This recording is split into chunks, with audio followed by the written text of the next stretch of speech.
Lily just passed away, and I feel bad, but I'm getting remarried. I'll leave the child with you since you don't have kids.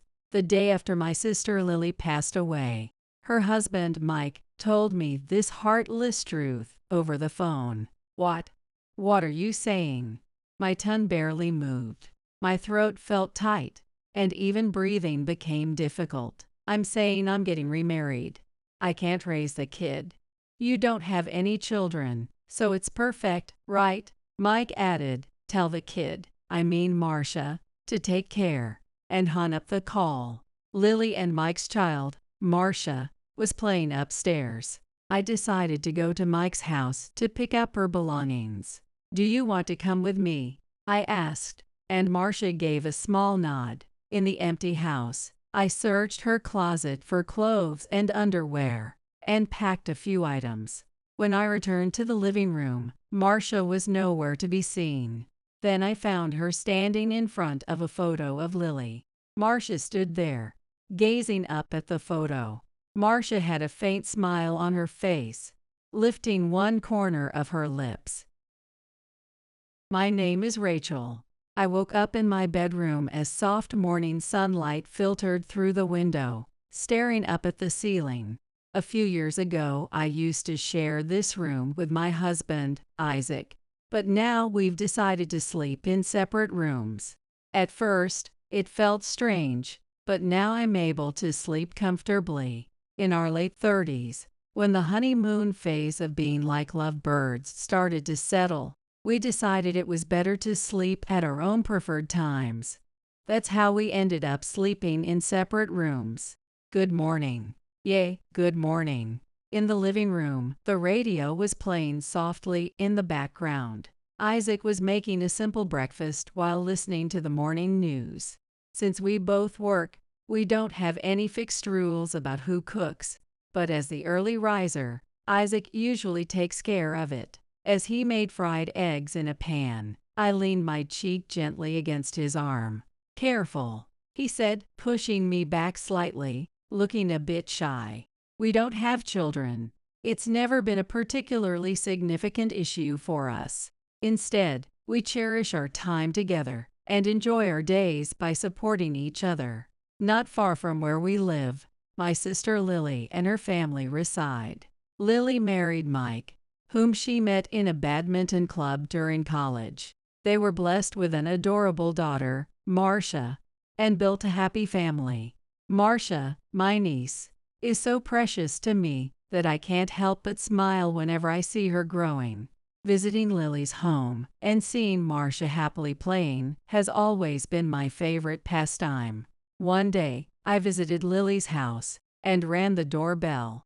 Lily, are you there? I called cheerfully. Lily soon opened the door with a smile to welcome me in. Seeing her smile always made me feel at ease. Rachel, come on in, she said. She led me to the living room, and we chatted for a while. The colorful mats spread across the floor, and the small trampoline in the corner of the room instantly revealed this was a home with a young child. Several photos were displayed on the TV stand, including nostalgic pictures of our parents. Our parents had passed away early on. Wanting to help Lily, who was much younger than me, graduate from college, I worked tirelessly to earn the money for her tuition. Lily once told me, I don't need to go to college. But knowing her dream of becoming a teacher, I didn't want her to give up just because we had lost our parents. Her dream had somehow become my own as well. Time passed, and Lily achieved her dream of becoming a teacher, which made me so proud. When I shared these feelings with her, she smiled with a hint of sadness. Marcia, who had been playing with blocks in the next room, came over to Lily. On Lily's face, I saw a mixture of her responsibilities as a mom and a pride she carried as a teacher. How are you feeling? I'm getting tired easily. I've been taking some time off work for a while. I had heard over the phone that she wasn't feeling well. Her eyes showed signs of fatigue, and behind her faint smile, I sensed an uneasiness she was trying to hide. Noticing her fingertips trembling slightly, I furrowed my brows. Have you been to the hospital? Of course not. I'm not going. I think it's just exhaustion from returning to teaching right after Marcia was born. I'm thinking of staying home as a housewife until she gets a bit older. Being sisters, I picked up on the subtle changes in her smile. I was certain she was hiding something, but it was clear she wasn't planning to share it with me. The room was sparsely furnished, with minimal belongings overall. Mike, who liked to keep things tidy, was in charge of organizing the house. Lily often complained, though, that he threw out even the things they needed. When I heard that Lily hadn't recovered and was still working as a teacher, I became increasingly worried. I started visiting her house frequently, standing at her doorbell, hoping to hear her cheerful voice. But the atmosphere felt heavier than usual.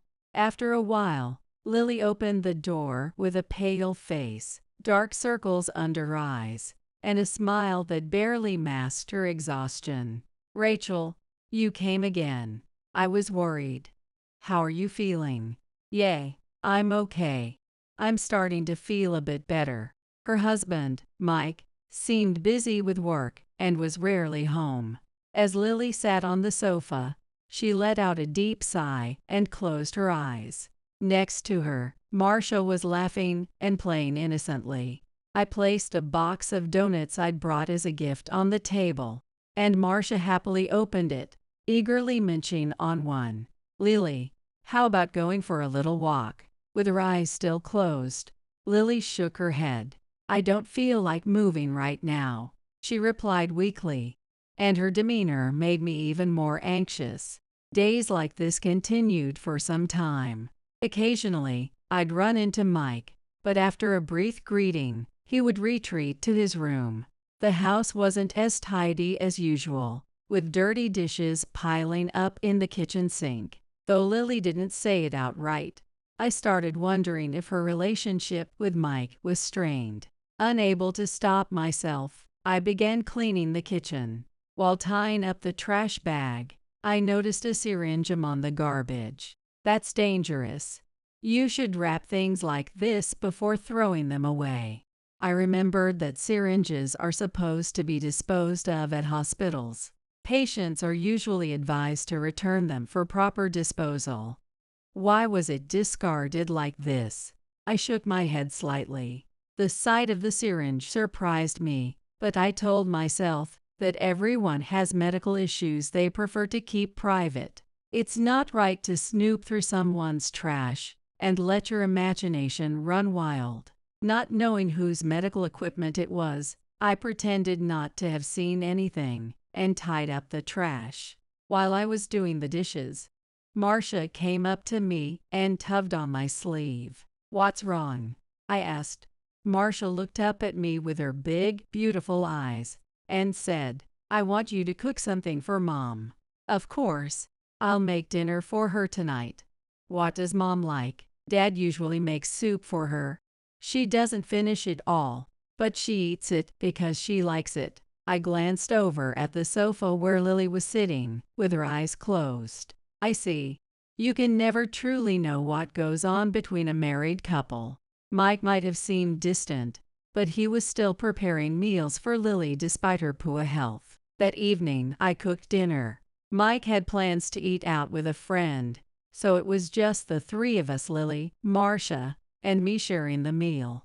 I decided to make curry for dinner. Initially, I wanted to cook something easy to digest for Lily, but Marcia insisted on having curry. After checking with Lily, I started preparing it. I wondered if Lily, with her lack of appetite, would be able to eat. As she sat in her chair, she smiled faintly, watching Marcia eagerly eating her curry.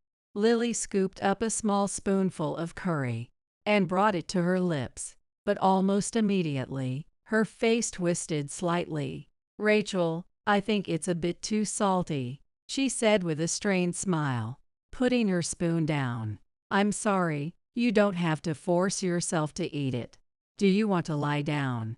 Mom, it's delicious. Eat lots. Let's eat together, Marcia said cheerfully, her bright demeanor a source of comfort. Still worried about Lily's deteriorating condition, I took a bite of the curry myself. It was just an ordinary curry made with store-bought roux, following the instructions exactly.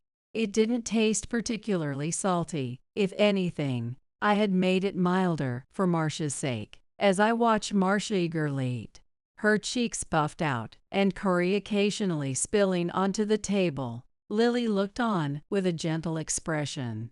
The sight of Lily smiling and Marcia laughing innocently felt surreal to me, almost dreamlike. It was as if this place, this moment, existed in an entirely different world. Even though I was physically present with them, I felt like a distant observer. Why was that? It was such a joyful scene with my sister and niece.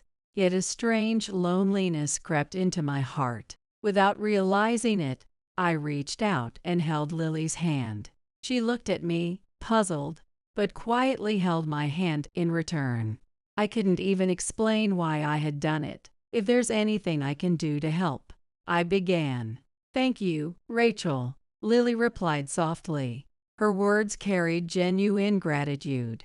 Yet there was also a distant, almost dismissive tone to them. I couldn't bring myself to say anything more. Marcia's laughter echoed in my heart, yet with every sound of her joy, my unease grew. It felt as if a dark shadow was creeping closer from somewhere far away. I turned my gaze to the window.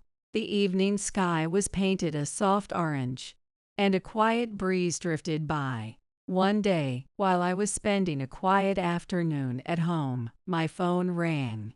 The caller ID showed Mike's name. Although we had exchanged contact information, he had never called me before. Seeing his name, I felt a wave of nervousness. Hello, this is Mike. Do you recognize me? Of course, I do. What's wrong? Actually, Mike said in a small voice, Lily passed away. My heart froze. Those unbelievable words shattered my thoughts in an instant. As I sat there, unable to respond, Mike continued in the same small voice. She slipped from an overpass earlier today, and it seems she hit her head badly. After the call ended, I sat in silence, my hands clutching my head. Lily is gone. Isaac must have noticed my stunned demeanor because he came over to ask what had happened. Like me, he was shocked, but he immediately suggested we head to the hospital. As I sat in the passenger seat of the car while Isaac drove, I stared out the window, praying. Why? How could this happen?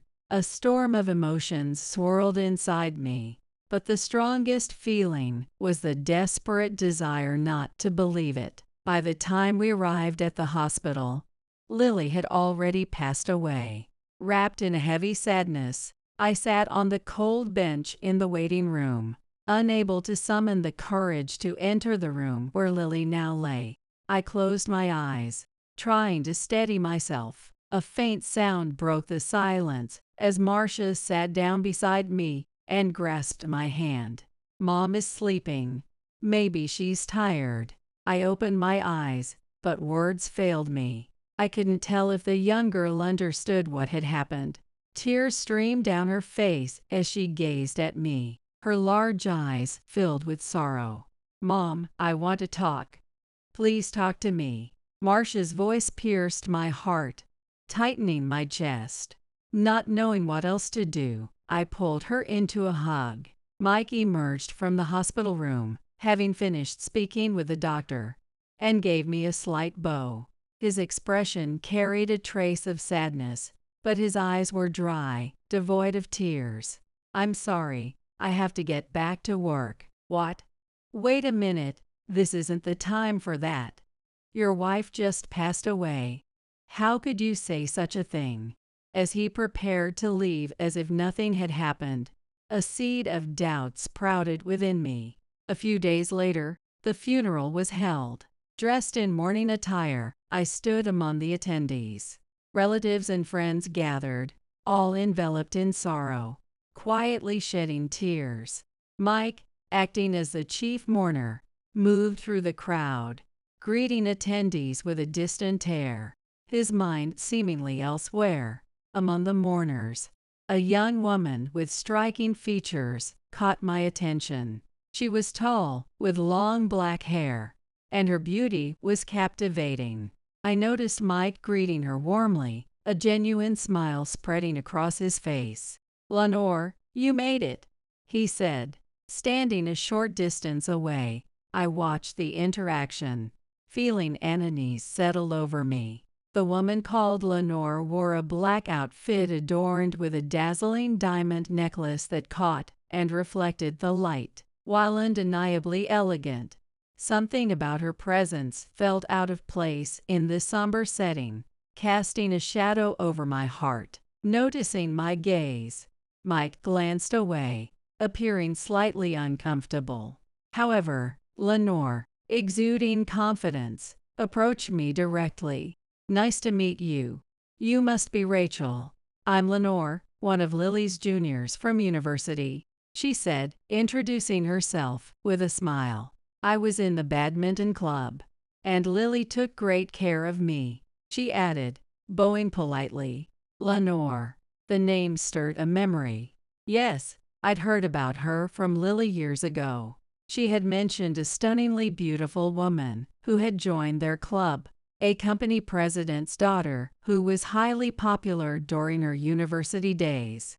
Looking at her now, it was easy to understand why. Her refined features and striking, almost foreign elegance set her apart. Lenore gazed at the photo of Lily, her smile radiant, then exhaled softly as she looked down at the ground.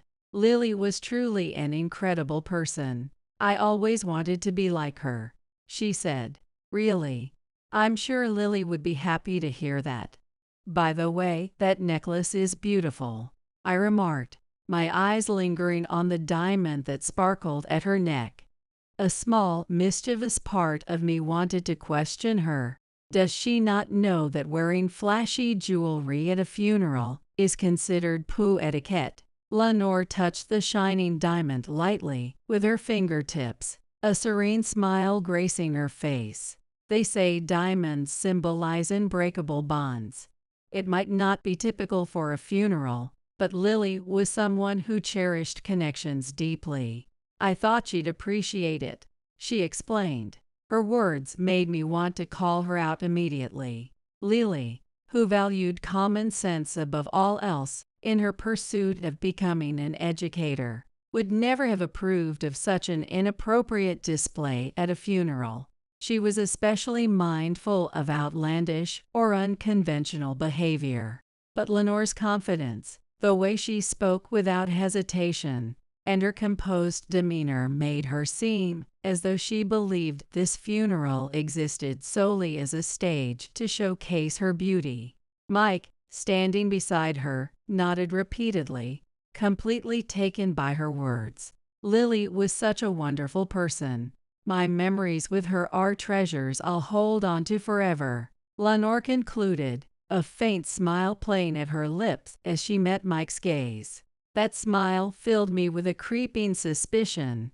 Was she trying to use Lily's absence to steal Mike's heart? "Rachel, I need the restroom," Marcia said softly, tugging at my leg. Taking her hand, I guided her toward the bathroom.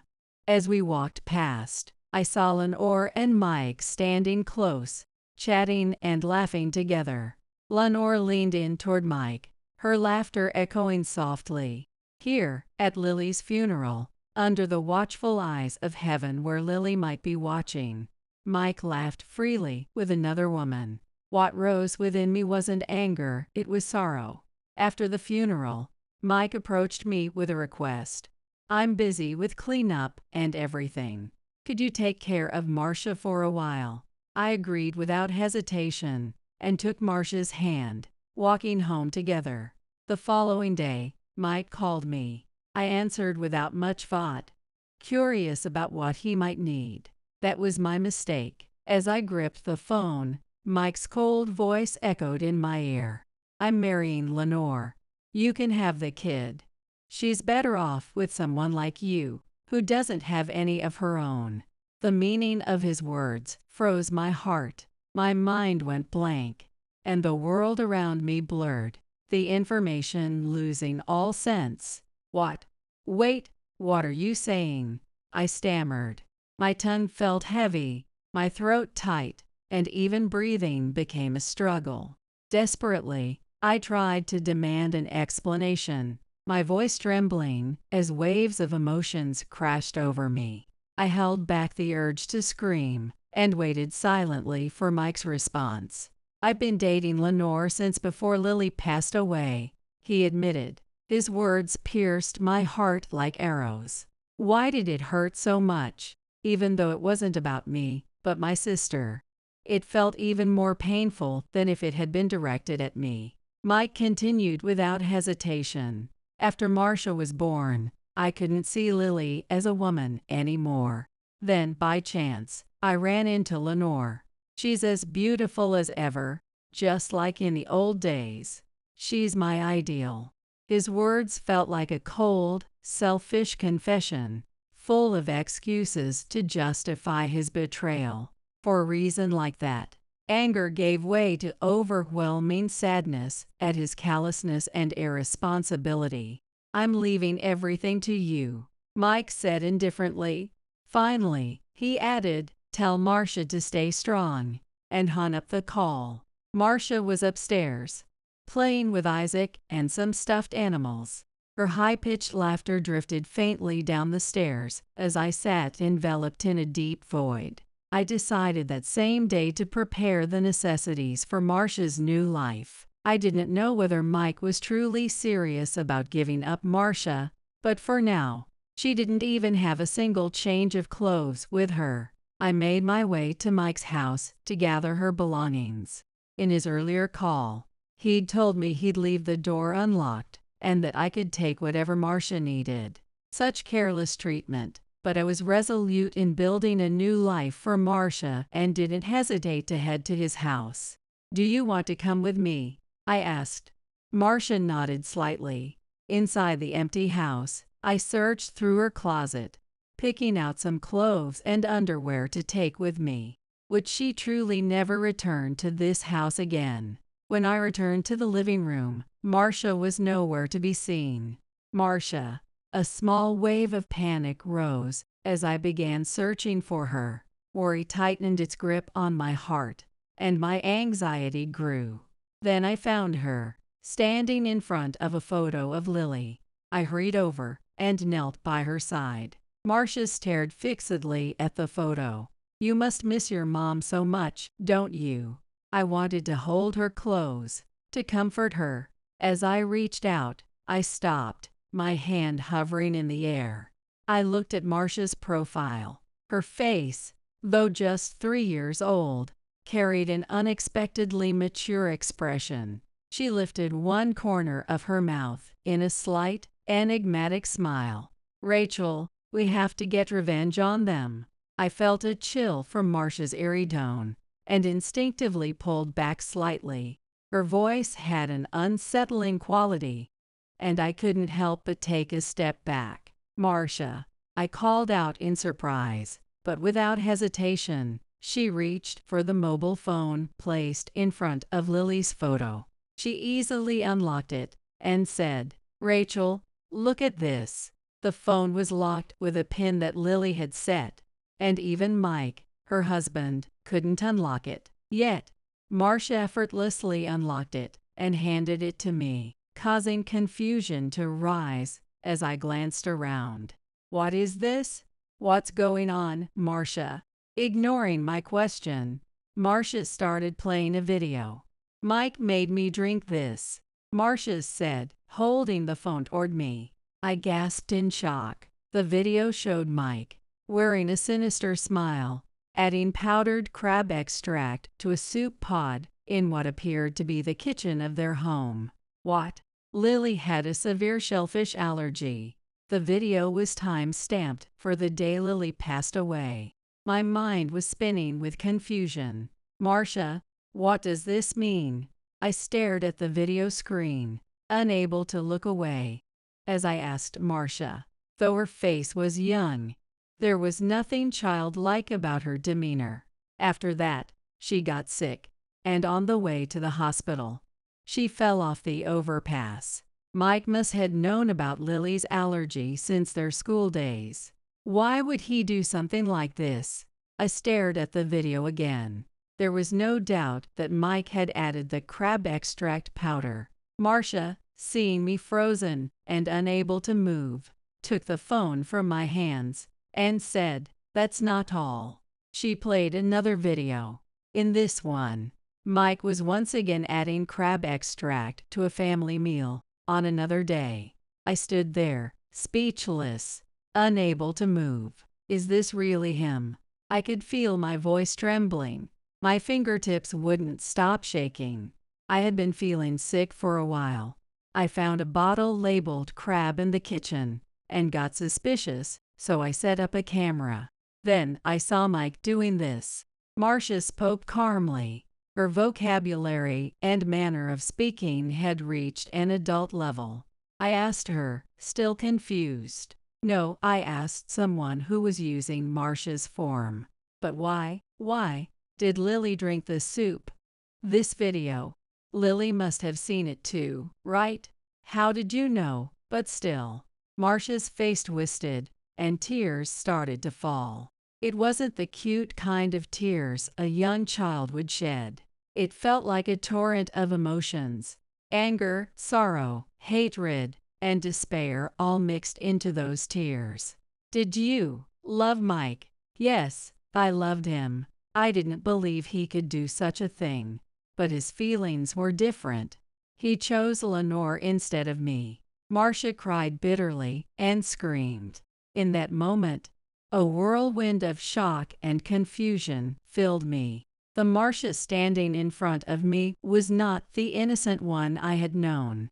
It felt like the anger and sadness buried inside her were aimed at Mike, who had betrayed Lily's love and treated her so cruelly. It was as if the pain of being betrayed by someone she loved spilled out with her tears. A surge of intense anger rose within me. Suddenly, the doorbell rang. Startled, I looked up and, leaving the silent Marcia behind, opened the front door. It was Isaac standing there. He had come to check on me because I hadn't returned home from Lily's house.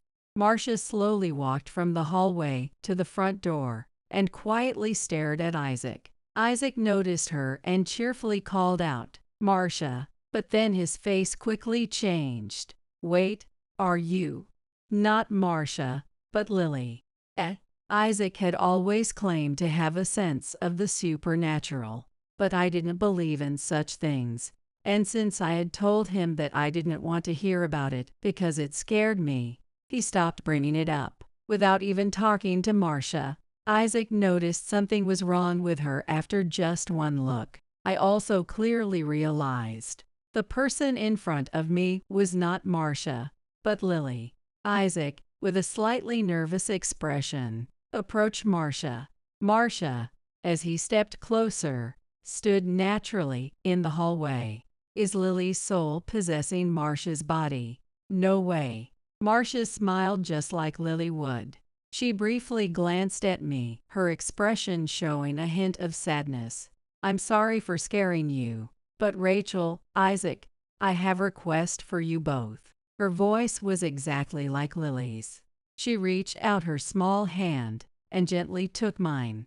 I loved Mike. That's why I can't forgive him.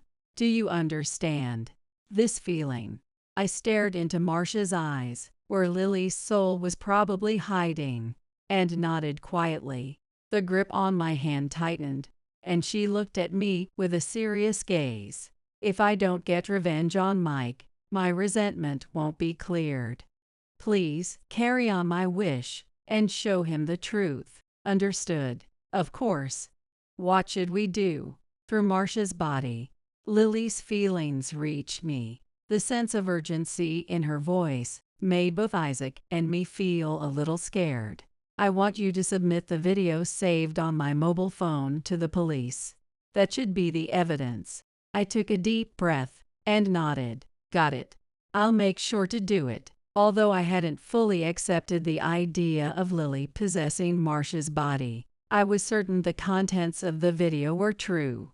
Just as I made my decision, I heard someone coming up the stairs from the entrance. It was the perfect timing, so I gently patted Marsh's head. I quickly stood up and headed towards the sound, where Mike and Lenore were standing, slightly shocked. "You're still here. Hurry up and take Marsh's and Lily's stuff. I'm moving out soon. Mike, can we talk for a moment? Lenore can join us too." Mike gave me a puzzled look but reluctantly headed toward the living room. Seeing Marcia sitting there with an intense expression of anger, I asked Isaac to stay with her and leave the rest to me. "Are you sure? Should I come with you?" "I'm fine. I'm Lily's older sister." I winked at Marcia, and her expression softened just a little. Calmly watching the two relax in the living room, I said, "I have something Lily asked me to show you." Mike, reacting to the words Lily asked, looked at me with a surprised expression. Lenore, sitting next to Mike, squinted her eyes and crossed her arms, looking intrigued. "Is this the last message from the deceased Lily? How beautiful." "It might be the exact opposite of beautiful." I gently placed Lily's mobile phone on the table. The screen was already unlocked, with the password entered. Mike shouted, "How did you unlock it?" as he stood up from his chair. Ignoring his panic, I played the video Lily had recorded. The scene of Mike adding crab extract powder in the kitchen when no one else was around. While Mike looked shocked, Lenore watched the footage curiously. "Huh, Mike cooks too. How lovely. What's the significance of this?" "Well, this is footage from the day before Lily passed. Mike was adding crab extract to the soup he made." "Crab extract. Lily has had a shellfish allergy since she was young. You knew that, right?" Mike remained frozen, staring at the video. He must have understood the implication from the conversation. Lenore fell silent, alternating between the video and Mike, holding her mouth. "I know it's a severe allergy, and she always carried an EpiPen. But for some reason, that day she didn't use it and was heading to the hospital instead. Since Lily had learned about her shellfish allergy as a child, she always carried an EpiPen, which is used for anaphylactic shock treatment, since extracts can be used in food. It's often hard to identify them, despite always carrying the EpiPen for emergencies." "Hey Mike, why didn't Lily use the EpiPen? Do you know why?" "Well, maybe she forgot where she placed it." I stood up from the chair and went outside. There was a large blue trash bin near the entrance, and I took out a bag from it. It was trash I had collected a few days ago while cleaning the house. I brought the foul-smelling trash back inside and opened it in front of Mike. The stench grew even stronger, and Mike's face contorted in disgust as I handed him a broken EpiPen wrapped in newspaper. "This was in the trash. I didn't realize it at the time, but this is Lily's EpiPen, right? If she had this, she wouldn't have needed to go to the hospital in an emergency. Am I wrong? That Lily must have thrown it away herself. I didn't know anything about it." I said nothing, continuing to gaze into Mike's eyes. In the corner of my vision, I saw Marcia's face peeking through the crack in the door. Even I, without any psychic ability, could tell she had a look filled with hatred. I bit my lip slightly. If this continues, Lily's soul will be tainted. It will be consumed by hatred, turning into something like an evil ghost. Please, Mike, apologize to Lily. Realize the weight of what you've done. I didn't do anything, I didn't. The video showing Mike adding an ingredient ended, and another video began to play. Since it was the latest video, it seemed that the oldest video saved on this phone was now being played. Lily, holding a baby in a hospital room. Was Mike the one filming?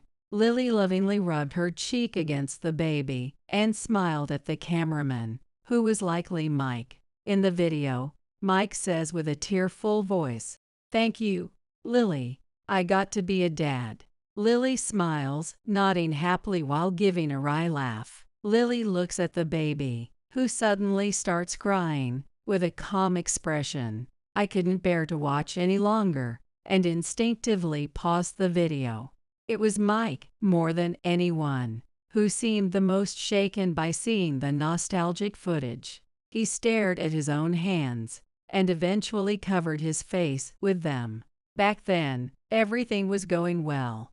Lily and Marcia were here, and I thought we'd have the happy family I always dreamed of. Mike's eyes were slightly watery. Somewhere in my heart, emotions began to stir. The eyes of Marcia, visible through the crack in the door, glowed with a suspicious light, carrying a sense of vengeance. "Mike, everything you did will be reported to the police, including this video. This is my last request. Please accept it without saying anything more, and atone for your sins, please." I bowed my head deeply. I hoped Mike would turn himself in on his own, but it seemed like he no longer had the strength to think, as he appeared dazed and completely drained. After that, I took Lily's mobile phone and submitted the video to the police. Mike easily admitted his guilt and was arrested. As expected, his remarriage with Lenore was called off. After successfully carrying out my revenge on Mike, I felt Lily's presence in Marcia gradually become more peaceful. When I asked Lily if she would remain inside Marcia's body forever, she smiled wryly and shook her head. "I'll be back to normal in a while," Lily told me. "Why? I don't know," she said, her eyes distant. "Rachel, thank you." Lily smiled within Marcia's body. "Please use my life insurance to send Marcia to college. Just like you did for me. I want her to see many different worlds." "Understood. I'll take good care of Marcia, so don't worry." Hearing those words, Lily smiled gently. About a month later, one day, Lily disappeared without even saying goodbye. When Marcia woke up and I saw her expression, I knew right away. Lily was no longer inside Marcia. There was a 3-year-old innocent girl in her place. Marcia rubbed her eyes and came into the living room. She looked around, as if waking from a dream. Then she laughed and ran over to me, hugging my legs. "Rachel, I met Mom in my dream. She said she loved the old times." Seeing Marcia, at just 3 years old, accept that Mom was gone and try to move forward, I truly wanted to support her. I knelt down, hugging her tightly, not wanting her to see my face, and I cried. 15 years passed since then. Isaac, Marcia, and I have been living peacefully together in harmony. Marcia is now in her 3rd year of high school. She is taking part in the university entrance exams with a badminton scholarship, eagerly awaiting the announcement of the results. Perhaps Lily's athletic ability was passed down to Marcia. Marcia had won numerous tournaments with her skills. As a proud adoptive mom, I felt a sense of pride, but deep inside, I also carried a lingering anxiety. Everything will be fine.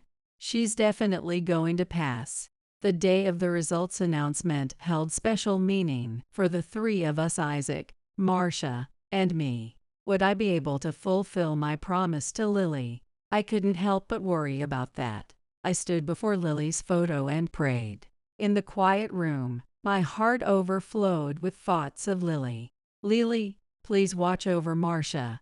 I hope she passes safely." Would my prayer reach Lily like a gentle breeze to the sky?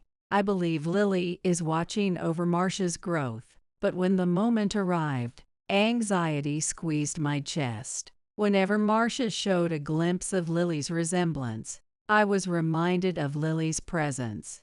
The truth is, I'm not Marcia's real mom. It was Lily who truly wanted to be with her all along. and I feel sorry for that. I whispered to myself. My heart's true wish is for Marcia to be truly happy. At that moment, hurried footsteps were heard from the second floor. I realized that Marcia was checking her exam results on her mobile phone.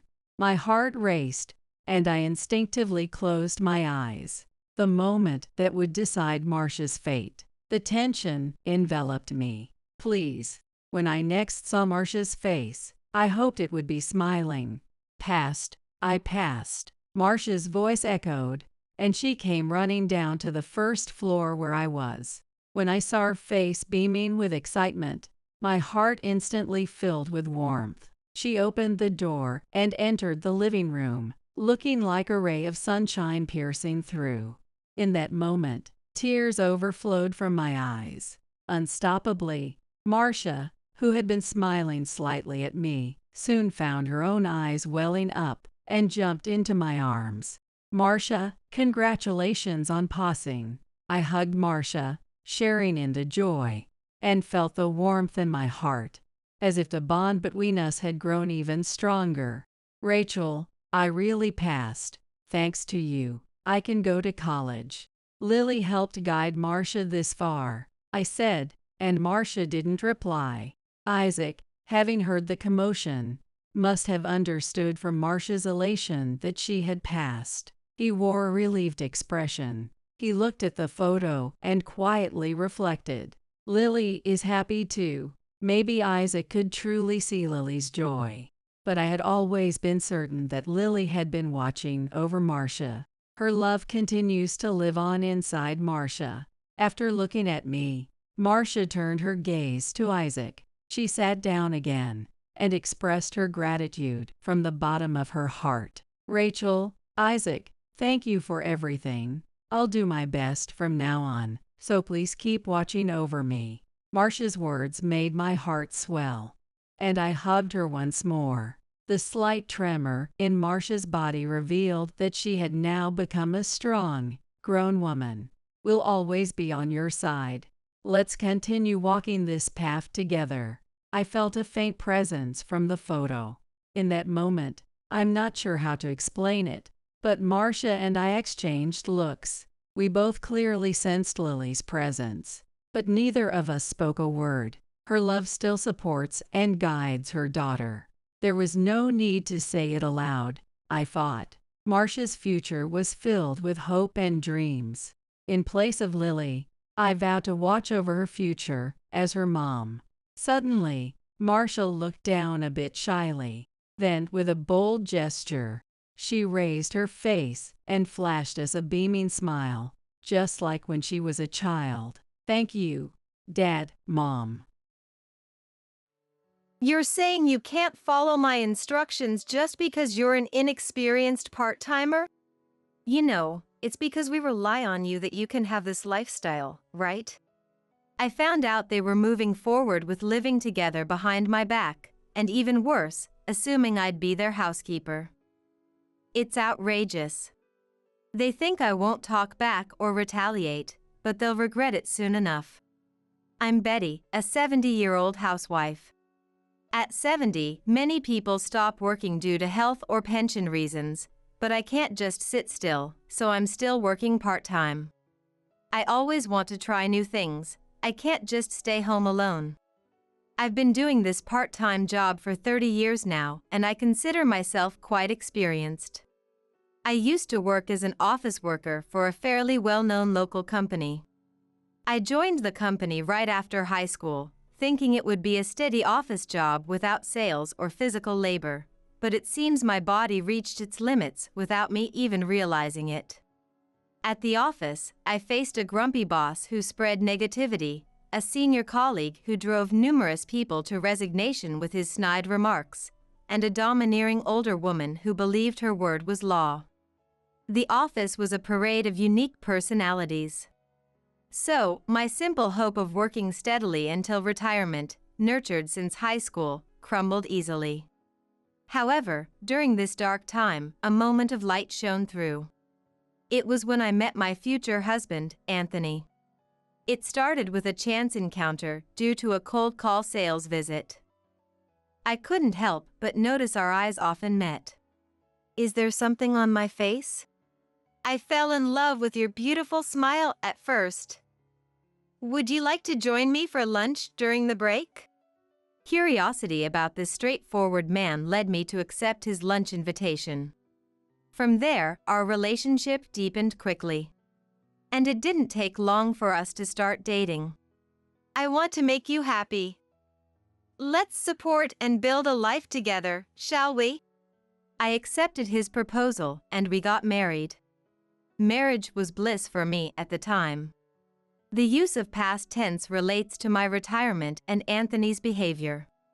Even after marriage, I continued to work, hoping to add a little more to our family finances, especially since I was determined to complete my tenure at the company.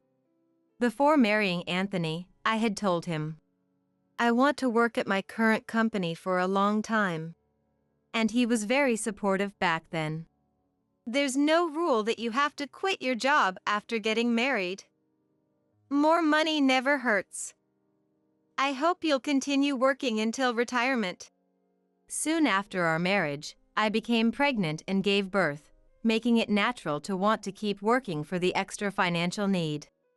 However, this decision to consult Anthony and continue working would become something I'd regret. Right after getting married, I found myself caught between the unfamiliar demands of married life and workplace stress, leading to a decline in my health. A departmental transfer added to my woes with unfamiliar tasks and unjust criticism from my boss, making it difficult to manage both physically and emotionally. Being married, I couldn't just decide to quit without discussing it with Anthony. I consulted him several times before making the decision to resign. I've been feeling unwell lately, probably due to stress. I'd like to quit and focus on my treatment. Really? Maybe it's all in your head. But, well, it's fine, I guess. Though I thoroughly discussed my reasons for quitting, post-retirement life plans, and our financial management, Anthony's responses always seemed detached. I talked about it often and believed he was listening. His responses might have sounded indifferent, but since he replied, I assumed he understood. That was what I thought until the day I resigned.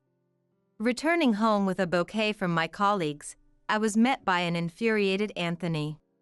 Did you really quit? Just running away from stress? What are we going to do about our future now? Really? I've discussed this with you many times. Was our agreement to keep working a lie? Did you lie about wanting to get married quickly, knowing I wanted a dual income? In a sudden outburst, Anthony snatched the bouquet from my hands and hurled it to the ground. I thought with both of us earning, our finances would be secure, and with a woman to do the chores, life would be easier. Useless. The night I left my job, I felt I saw Anthony's true colors. Anthony, a graduate from a prestigious university, worked as a salesman in a major company's key division. I remember how his colleagues and juniors spoke of him as a hardworking salesman and a role model. But in reality, he was someone who lacked confidence to support the family on his own income, even temporarily, and had married with the intention of having a partner to handle all household chores. I came to the realization that Anthony didn't marry me for a life together, but rather for his convenience, choosing me as a source of income and a household manager. I recall feeling almost despair, recognizing that Anthony lived behind the facade of a hardworking, respected family man in public. As my health gradually improved, I began exploring part-time job opportunities. Further, upon hearing from a friend that writing diary-like blogs on the internet was becoming popular, I used the money I saved from my part-time job to buy a computer. Subsequently, I diligently continued to study on my own, utilizing the gaps between my part-time job and the quiet hours after my family had gone to sleep. I've always enjoyed learning and trying new things, so blogging was not a hardship for me. However, since my health deteriorated, Anthony has consistently looked at me with dissatisfaction. It seems he was particularly upset about my shift from full-time to part-time work. He appeared to view part-time jobs as trivial, fit only for those who can't handle full-time work, and frequently made derogatory comments. Don't get too proud over the little money you make from your part-time job. Don't use part-time jobs as an excuse to neglect your household duties. The sarcasm from Anthony was truly unpleasant, but I used to just brush it off as a way to decompress. However, I was unaware that a situation was approaching that couldn't be simply ignored by brushing off Anthony's remarks. Mom, I want you to meet someone. I've decided to get married to a woman I'm dating at work.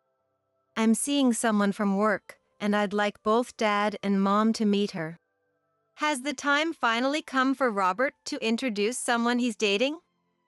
I'm happy about it. Just make sure she's not a dull person like Betty. Of course not. She's a wonderful woman, not at all like Mom. Besides, I've already told her about Dad. She's eager to meet my elite dad who works for a well-known company. Robert has always looked up to Anthony, who works in a leading role at a famous company. He seems to believe that because Anthony is capable enough to work at a large corporation, he must be capable as well. Perhaps influenced by Anthony's derogatory comments about me, Robert also seems to look down on me, with hints of sarcasm in his words. Robert is currently working as an employee at a nearby supermarket, and it seems he is dating a woman who works there part-time. Honestly, being our only son over 40 with a less than pleasant personality, I had doubts about his prospects for marriage, so this news was incredibly joyful. On the agreed day, Robert brought her home. Nice to meet you, I'm Lisa. Please take care of me. Seeing Lisa, who spoke in a somewhat nasal voice and looked up through her lashes, gave me chills. She wore an off-the-shoulder knit top with a very short skirt, a flashy and revealing outfit that seemed inappropriate for her age. Was it a woman's intuition or a parent's instinct? Seeing Lisa, I felt it was not the attire to meet one's future in-laws, and at the same time, I had an uneasy feeling. However, Anthony seemed quite taken with her at first sight. You've brought home such a cute lady. I'm so happy that such a cute woman will become Robert's wife. It would have been fine if he just liked Lisa at first sight. But he started to constantly demean me while praising her. Oh, Lisa, you're looking cute in that blouse today. Beauty really shines when worn by a pretty girl. If Betty wore that blouse, it would be like casting pearls before swine. Oh, stop, Anthony. Saying such things is an insult to both pigs and pearls. I usually let some comments slide, but it was unpleasant to be persistently insulted. Once, overcome by disgust, I fell silent, only to be mocked by Anthony and Lisa. What's the matter, Betty? Why the scary face? What, are you seeing Lisa as a rival? How pathetic. I can't believe Betty thinks she can compete on the same terms. Even Robert started to pile on. Mom doesn't dress properly because she doesn't work properly. That's why she always looks so sloppy. To be spoken to like this by Anthony and Lisa was bad enough, but now even by my own son. Moreover, I sensed an uncomfortably close relationship between Lisa and Anthony, almost beyond what would be expected of in-laws. I decided to just let it go and ignore them because it was too distressing to deal with. However, ignoring Anthony and Lisa due to discomfort only led to more egregious behaviors. They started going out casually and bringing back receipts for large amounts. It became more frequent for Anthony to go out at night with the newlywed Robert and Lisa, often returning drunk in a taxi late at night. Finding receipts nearly $1,000 in Anthony's coat was not a rare occurrence.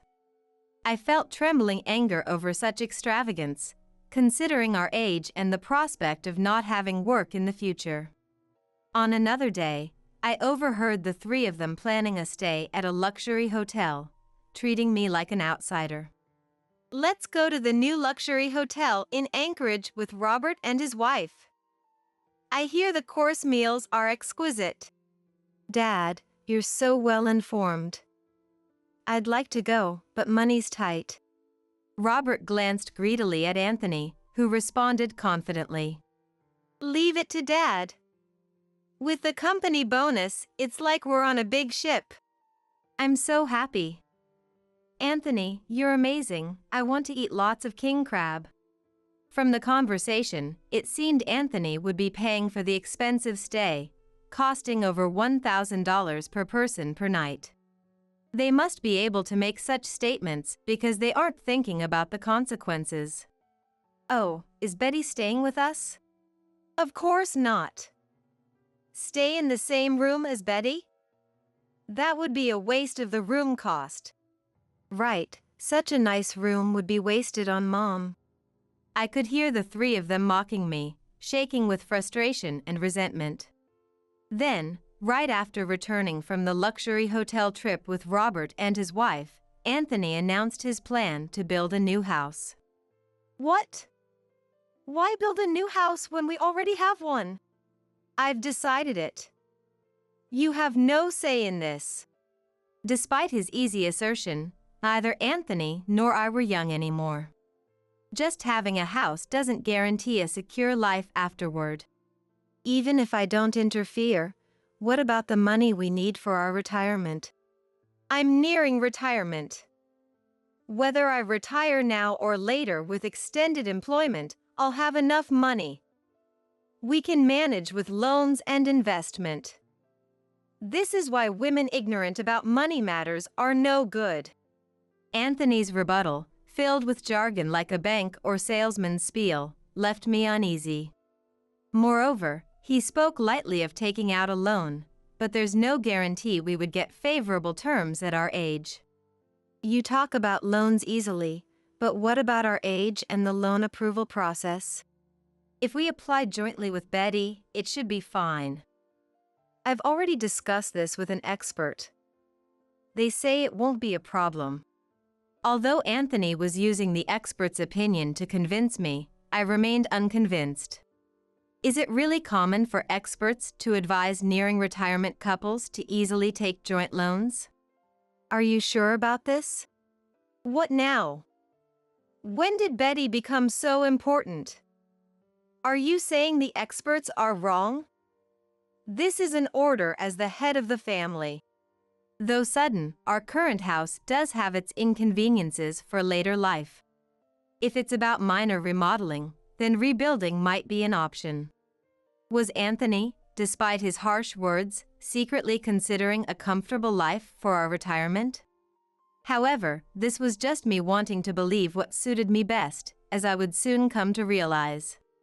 The construction of the new house finished quickly. The design and build seemed quite modern, more suited to younger people. Facing the house with no trace of barrier-free design, I couldn't help but speak to Anthony. It's quite a unique design for us to live in. It seems big and the cleaning will be tough. What are you talking about? We're going to live with Robert and his wife. I was unaware that Robert and his wife had requested the new house. It seemed like an opportunity for Anthony, who was particularly fond of Lisa, to live together with them. Robert and his wife were happy to live in a new, beautiful house and thought they could get away with not doing anything by having me handle the household chores. The fact that such an important decision was made behind my back, treating me essentially as a housekeeper, was utterly unacceptable. Ah, Betty, we're going to live together, right? I might rely on you for housework and stuff. Rely on me for housework? Are you serious? Our cute son and his wife helping out will bring excitement to our later years. Actually, there's something we'd like you to do right away. Lisa, having a lot of personal belongings, was behind in her moving preparations. I was speechless upon seeing the room cluttered with brand bags and clothes that Anthony had bought her. Then, Anthony asked me to help Lisa. You wouldn't abandon Lisa in trouble, right? We're already living in the new house, so Betty, you should bring Lisa's things over first. Anthony and Robert's family likely never imagined how inconvenient it would be without me, whom they usually looked down upon. Lisa seemed unable to organize her belongings efficiently, and even if things went smoothly, it would likely take at least 2 weeks. Preparing for my move was challenging too, but thinking about the future life motivated me. On Lisa's final day of packing, I shared my decision with the kindest smile I could muster. Lisa, you must be tired from the unfamiliar task of packing and moving. I've booked a nearby business hotel for you. Why don't you rest there today and head to the new house tomorrow? It's better to start a new life well rested. Thank you, Betty. That's quite thoughtful of you. I still have a bit to do, so I'll take my leave. Good night. Lisa, unaware of my plan, headed to the business hotel. As soon as Lisa left, I went straight to the airport.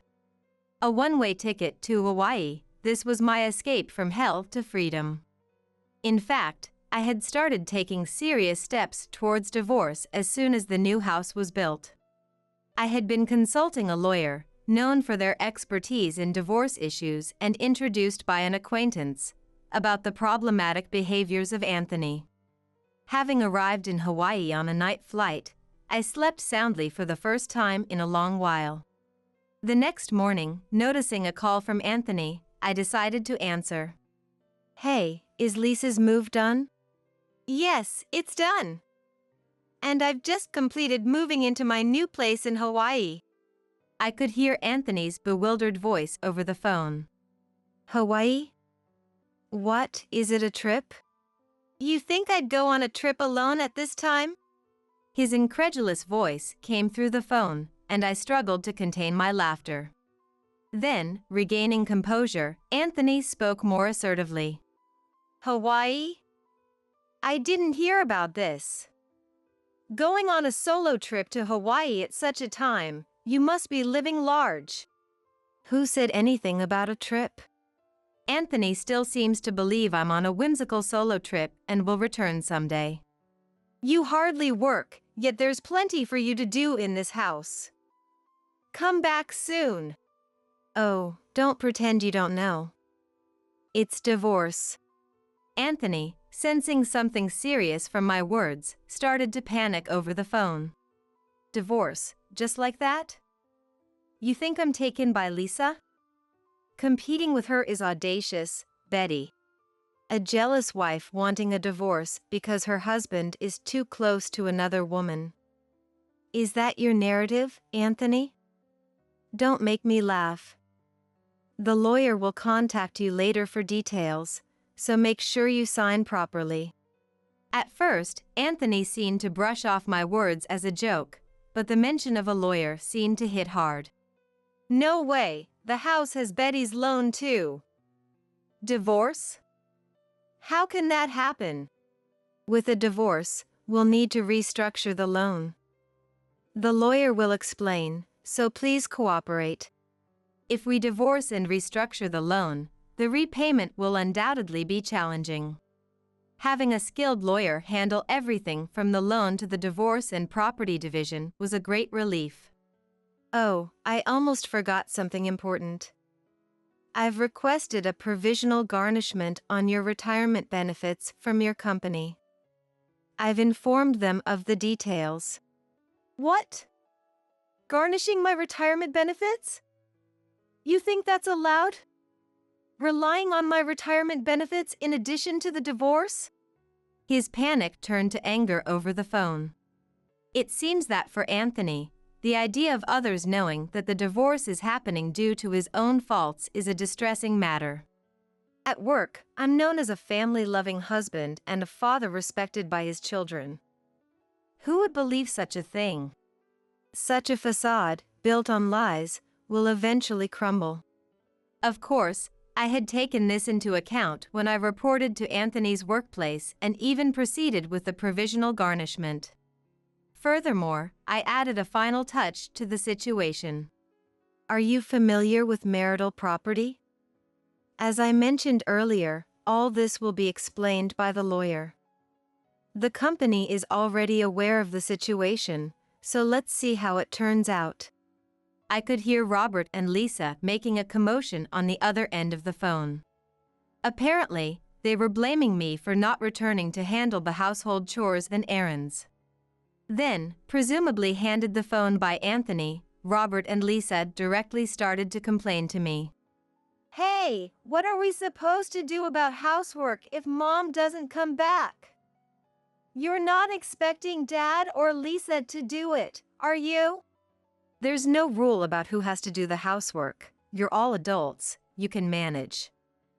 Besides, Robert, shouldn't you be more concerned about not looking for affairs on dating sites? I had heard from a friend that Robert was using dating sites. At first, since he was married, I thought it couldn't be true, but the profile page shown to me by my friend, although the photo was edited, was unmistakably Robert himself. It was discovered because he had been persistently sending messages to my friend's daughter. Single male, second son, works at a listed company, loyal personality, treasures the one he loves. I see. What? Accusing me of cheating? Is this some kind of harassment, Mom? It was shocking to discover my own son was secretly engaging in affairs. As Robert frantically and unreasonably retorted, I continued unfazed. Harassment? I'm just reading what's written here. Surely, Lisa knows about this? I've just sent her the link to this profile. Lisa's scream could be heard, indicating she had likely seen the profile. Betty, is this some kind of fake or harassment? Stop it already. Stop it? That's my line, Lisa. Aren't you the one who's been racking up debts under my name? I had received debt collection notices for debts I didn't recognize. Upon investigation, it turned out Lisa had incurred them, and they were sent to me as they couldn't collect from her. I don't know what you're spending on, but living beyond your means to the point of debt is destructive. After living off Anthony's money for years, don't you dare lecture me. That must be how it seems to you, Lisa. As for your debts, I've already informed the lawyer along with Anthony's matter. They'll be in touch. Anthony and Robert's family were still muttering something on the other end of the phone, but I hung up, not wanting to waste more time. The next day, when Anthony went to work, he was apparently met with cold stares from everyone on his floor. According to a colleague of Anthony, news about the provisional garnishment of his retirement benefits had leaked out, and many people came to know of it. Though he had a stellar career as a top salesman and received offers for re-employment and positions at affiliate companies, those opportunities were cut off due to the rumors of the garnishment, and he ended up retiring as planned. Barely managing to restructure the loan, he now lives in extreme poverty due to his past extravagance. Robert, you said your job at the supermarket was part of learning management, and eventually you'd work at a famous company through Dad's introduction, right? It can't be helped since Dad quit his job. Lisa, why don't you sell those branded goods you pestered Dad for and use the money to support us? Don't joke. If I knew Anthony would end up like this, I wouldn't have married Robert. Lisa was furious as she had decided to marry Robert partly because of his elite father-in-law. She felt betrayed. Robert had used Anthony's status to attract Lisa, promising her a lavish life once he joined a famous company through Anthony's help. Robert had promised Lisa an elegant lifestyle where she could have anything she desired once he secured a position at a famous company through Anthony's influence, but this never materialized. Lisa's screaming and violent behavior caught the attention of neighbors, leading to a period under administrative care. Her extreme behavior gradually led to mental health issues. Due to stress, it appears she developed overeating disorder, spending all her money on food to the point of gaining so much weight that she could no longer support her own body. A former neighbor informed me that she had eventually been banned from some stores. Starting anew at this age, especially finding work, would require considerable effort, which seems unlikely to be successful. Robert's situation worsened as well. He caused trouble with a customer at the supermarket where he worked and had already been fired. I had heard previously that Robert had issues with customer service, and it eventually escalated into an argument with a customer that became uncontrollable.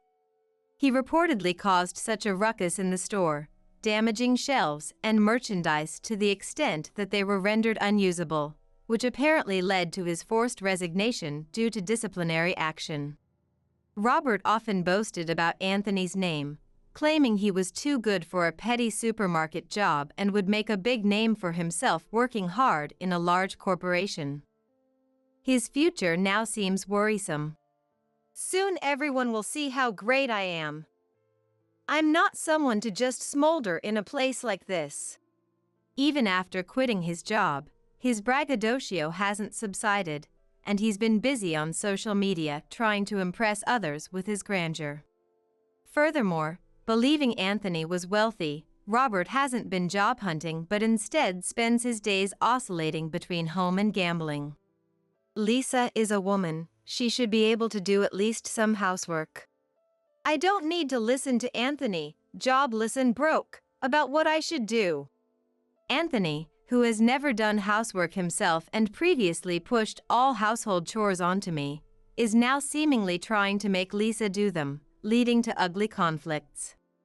The neighbors have conveyed these unbearable details to me, suggesting the reality must be quite dreadful. As for me, following the finalization of the divorce, I am now enjoying a free life in Hawaii. I had been diligently saving money from my part-time job and continued blogging for many years, which allowed me to accumulate a significant amount of savings. It seems Anthony was too busy making snide remarks about me, not realizing that I had my own resources and plans. Anthony and Robert were unaware that I had saved enough money from my blog, which I kept as a secret nest egg, to afford a new house. Moreover, my long-term commitment to blogging was recognized by a certain company, and I received an offer to provide content combining travel and local information. Given the freedom to express the charm of any place as a writer, I chose Hawaii, a place I had always admired, and decided to buy a new house there, which turned out to be the right decision. The warmth and welcoming nature of the people who embraced me, an outsider, fills me with gratitude. I live alone now, but I quickly made friends, so I never feel lonely in my daily life. I'm glad that my years of effort have allowed me to lead a happy and free life.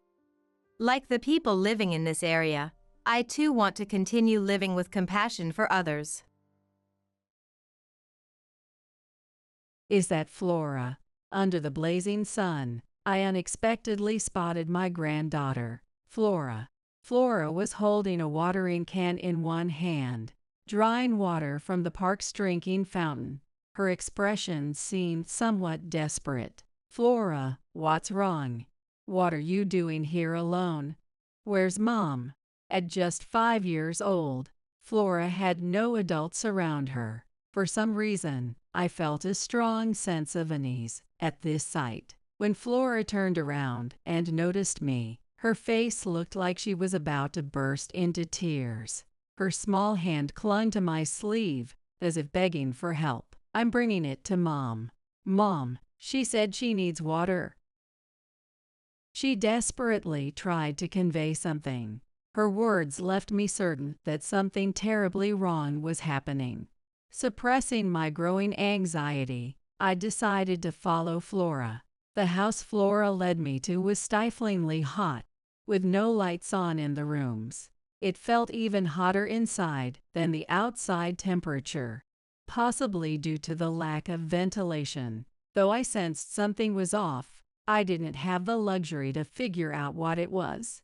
The moment I stepped into the room following Flora, The scene that unfolded before my eyes made me scream out loud. Ava, what's going on? Ava, I am Joanna Sterling, an ordinary housewife. My husband, Sebastian, is in his 60s and has already retired.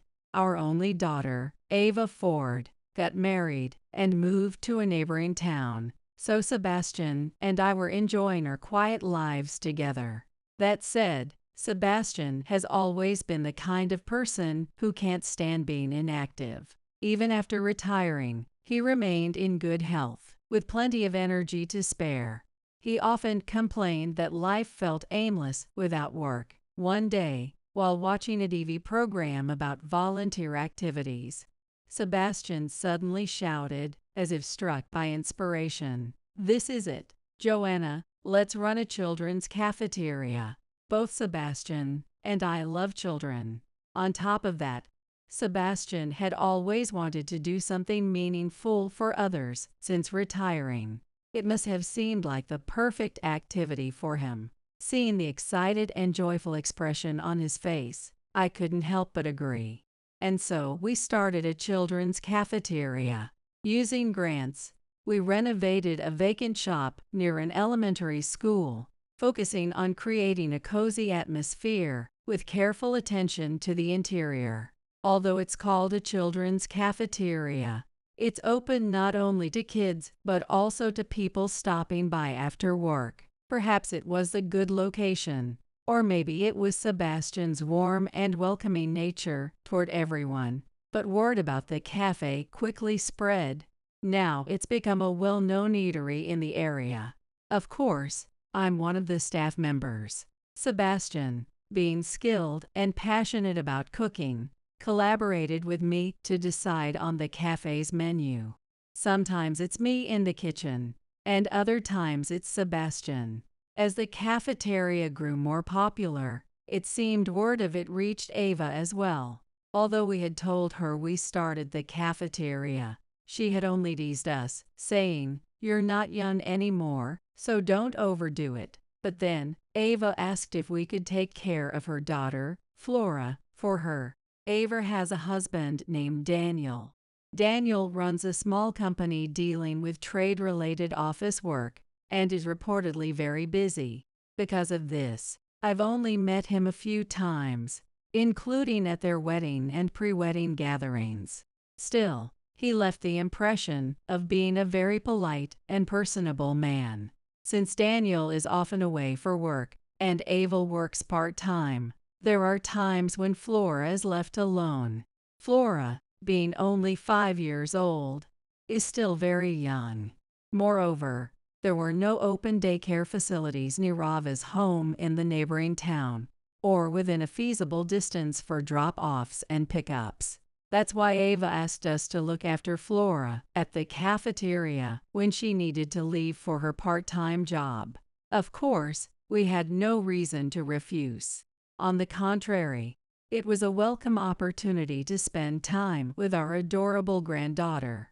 Flora was a remarkably dependable child. At first, she seemed a little shy, but as she grew accustomed to the cafeteria's atmosphere, she began to show her lively, energetic personality. Just like Ava, she also seemed to enjoy doing things for others, though who she inherited that from is anyone's guess. Whenever she had free time, she would help out by wiping tables or guiding customers. She was nurturing and often played with children younger than herself. Although she must have felt lonely without her parents around, she made many friends at the cafeteria.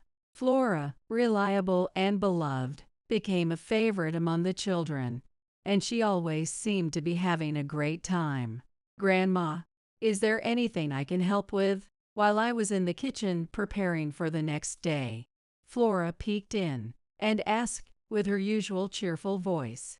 I couldn't help but smile as I nodded. "Let's see, how about sweeping the entrance?" "Got it. Leave it to me. You know, it's okay to just play. Right now I feel like helping. Besides, I enjoy cleaning, so it's fine." Flora, already familiar with the routine, grabbed a broom and dustpan from the cleaning supply closet, and headed enthusiastically toward the entrance.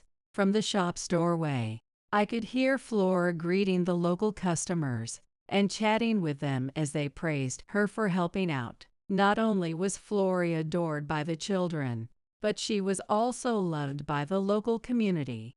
Those peaceful, heartwarming days went on until one particular day. I received a phone call from Ava for the first time in a while. Ava, busy with parenting, housework, and her job, rarely had the chance to talk with us, even during the times she dropped off and picked up Flora at the cafeteria. Hearing Ava's voice over the phone gave me a little thrill, knowing I could have a leisurely chat with her. "Hi Ava, what's going on?" "Mom, thank you so much for always looking after Flora. It's been such a big help." "Oh, it's nothing really. If anything, we feel like we're the ones getting all the joy and energy from her. Raising a child is never something one can do alone, and taking care of our granddaughter has never been a burden for us. If anything, every time Flora comes to visit, it feels as though she brings more color to our days. Besides, knowing that Ava, who has grown up and become independent, relies on us makes me feel genuinely happy." When I said that, Ava sounded relieved on the other end of the line.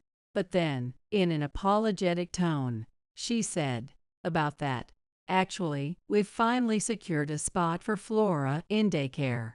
So from now on, I won't have to trouble you and Dad anymore." "What?" I let out a surprised gasp. For a few moments, my mind refused to process what she had just said. But as her words replayed in my head, a sense of sadness began to spread in my chest. Before I realized it, I had blurted out my feelings. "That's a little sad." Ava chuckled on the other end. "Oh Mom, I'm glad you love Flora so much, but this is the part where you're supposed to be happy, you know. The truth is, Flora was only staying at the cafeteria because they hadn't been able to find an open daycare spot. Ava must have been searching diligently to avoid imposing on us any further. Though I wished Flora could keep coming to the cafeteria, I knew it wouldn't be right to hold her back for my selfish reasons. Although I felt disappointed, I knew there was no other choice but to accept it. "Well, make sure to bring her over to visit any time." "Thank you. I'll let Flora know." Ava sounded cheerful, as if a weight had been lifted from her shoulders. When I told Sebastian that Flora wouldn't be coming to the cafeteria anymore, his reaction mirrored mine. "I see, that's going to be lonely." Flora was the heart of our cafeteria. Perhaps I'm biased, but I thought of her as the face of the place. Regular customers and the children who adored her would surely miss her absence. Seeing me looking dejected, Sebastian gently patted my shoulder in encouragement. "But this is all for her growth. Knowing her, she'll surely be just as loved at daycare. She might even become the star of the daycare." "You're right. No doubt about it." Thinking about Flora's future, I knew we should be happy and supportive. I shifted my mindset and smiled in agreement with Sebastian. After that, Flora no longer appeared at the cafeteria. And to make matters worse, even Ava stopped reaching out to us. Though she said they had found a daycare for Flora, the lack of any updates left me worried. Was Flora still doing well? Was the daycare properly taking care of her? Because we had spent so much time together, I couldn't help but worry about my precious granddaughter's sudden absence. What's Flora up to these days? Before I knew it, I found myself muttering that question aloud over and over.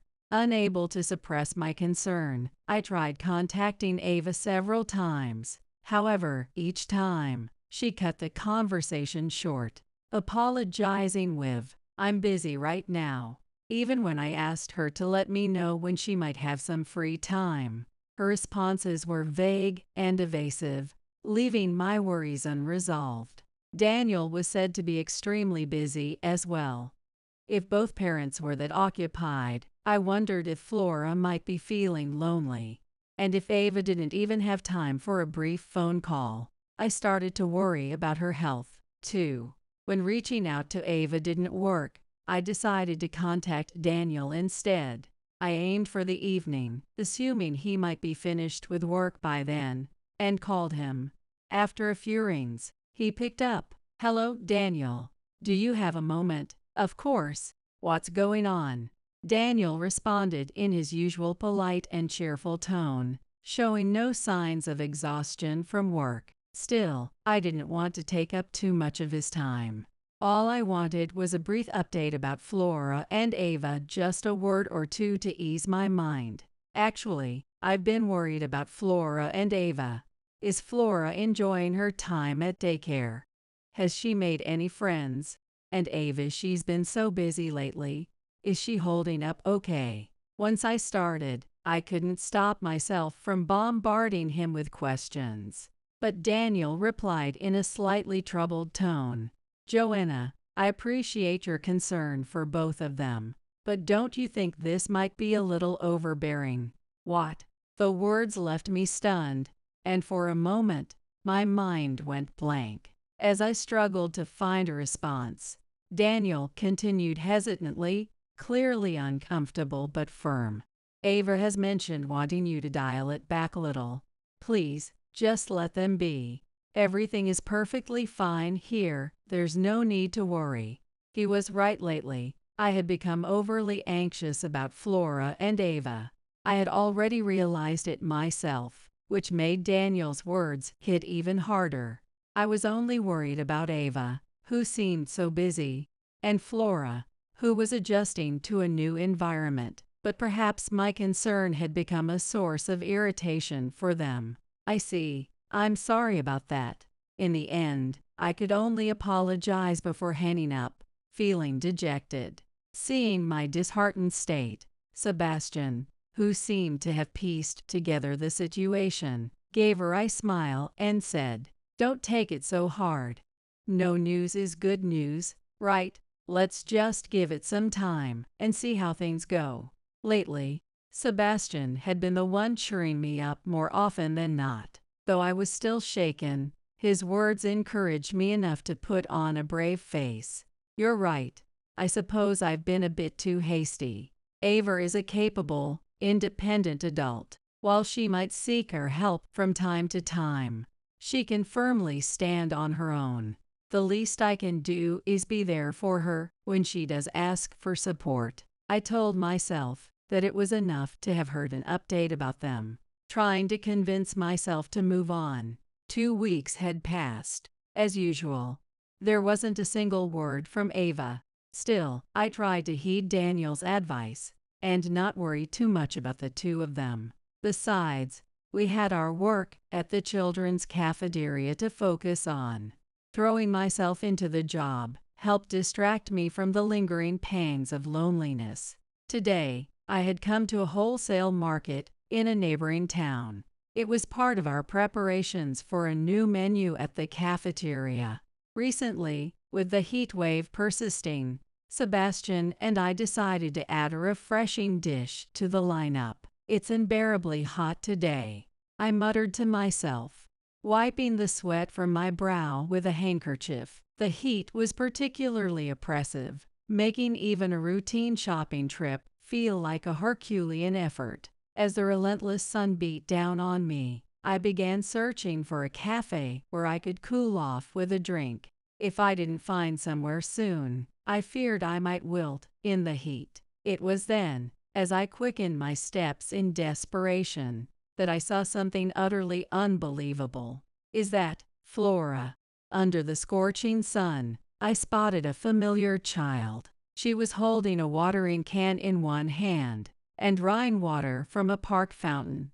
Her expression looked strangely desperate, almost frantic. Have I wandered near Ava's place? While looking for a cafe, I must have unintentionally ended up close to the apartment where Ava and her family lived. Seeing her for the first time in so long filled my heart with joy. but there was no adult in sight. Neither Ava nor Daniel was around, and Flora appeared agitated as she stomped her feet while filling the can. The scene gave me a sharp sense of unease. Once the watering can was full, Flora began running off somewhere. Despite my decision not to interfere too much, a terrible sense of foreboding compelled me to call out to her. "Flora, what's going on? What are you doing out here alone? Where's your mom?" Flora turned around and, upon seeing me, twisted her face into an expression that looked ready to burst into tears. She didn't answer my questions, but instead grabbed my sleeve with her tiny hands, clinging to me as if for dear life. "Mom needs water. She said she needs water." Flora's desperate voice sent a chill down my spine. Her words confirmed my worst fear that something was very wrong. Suppressing the rising panic within me, I spoke as calmly as I could. "Flora, can you take me to your mom?" "Yay. This way." Flora nodded vigorously and gripped my hand tightly, pulling me along as she broke into a run. I stumbled, almost tripping over my own feet, but managed to keep up with her. I knew the general area where Ava and her family lived, but this was my first time stepping into their home. The Ford residence, which Flora led me into, had a strangely dim and somber atmosphere. None of the lights were on, though it was daytime and not entirely inconvenient. The interior felt a little too dark and unfamiliar with the layout. I almost tripped several times.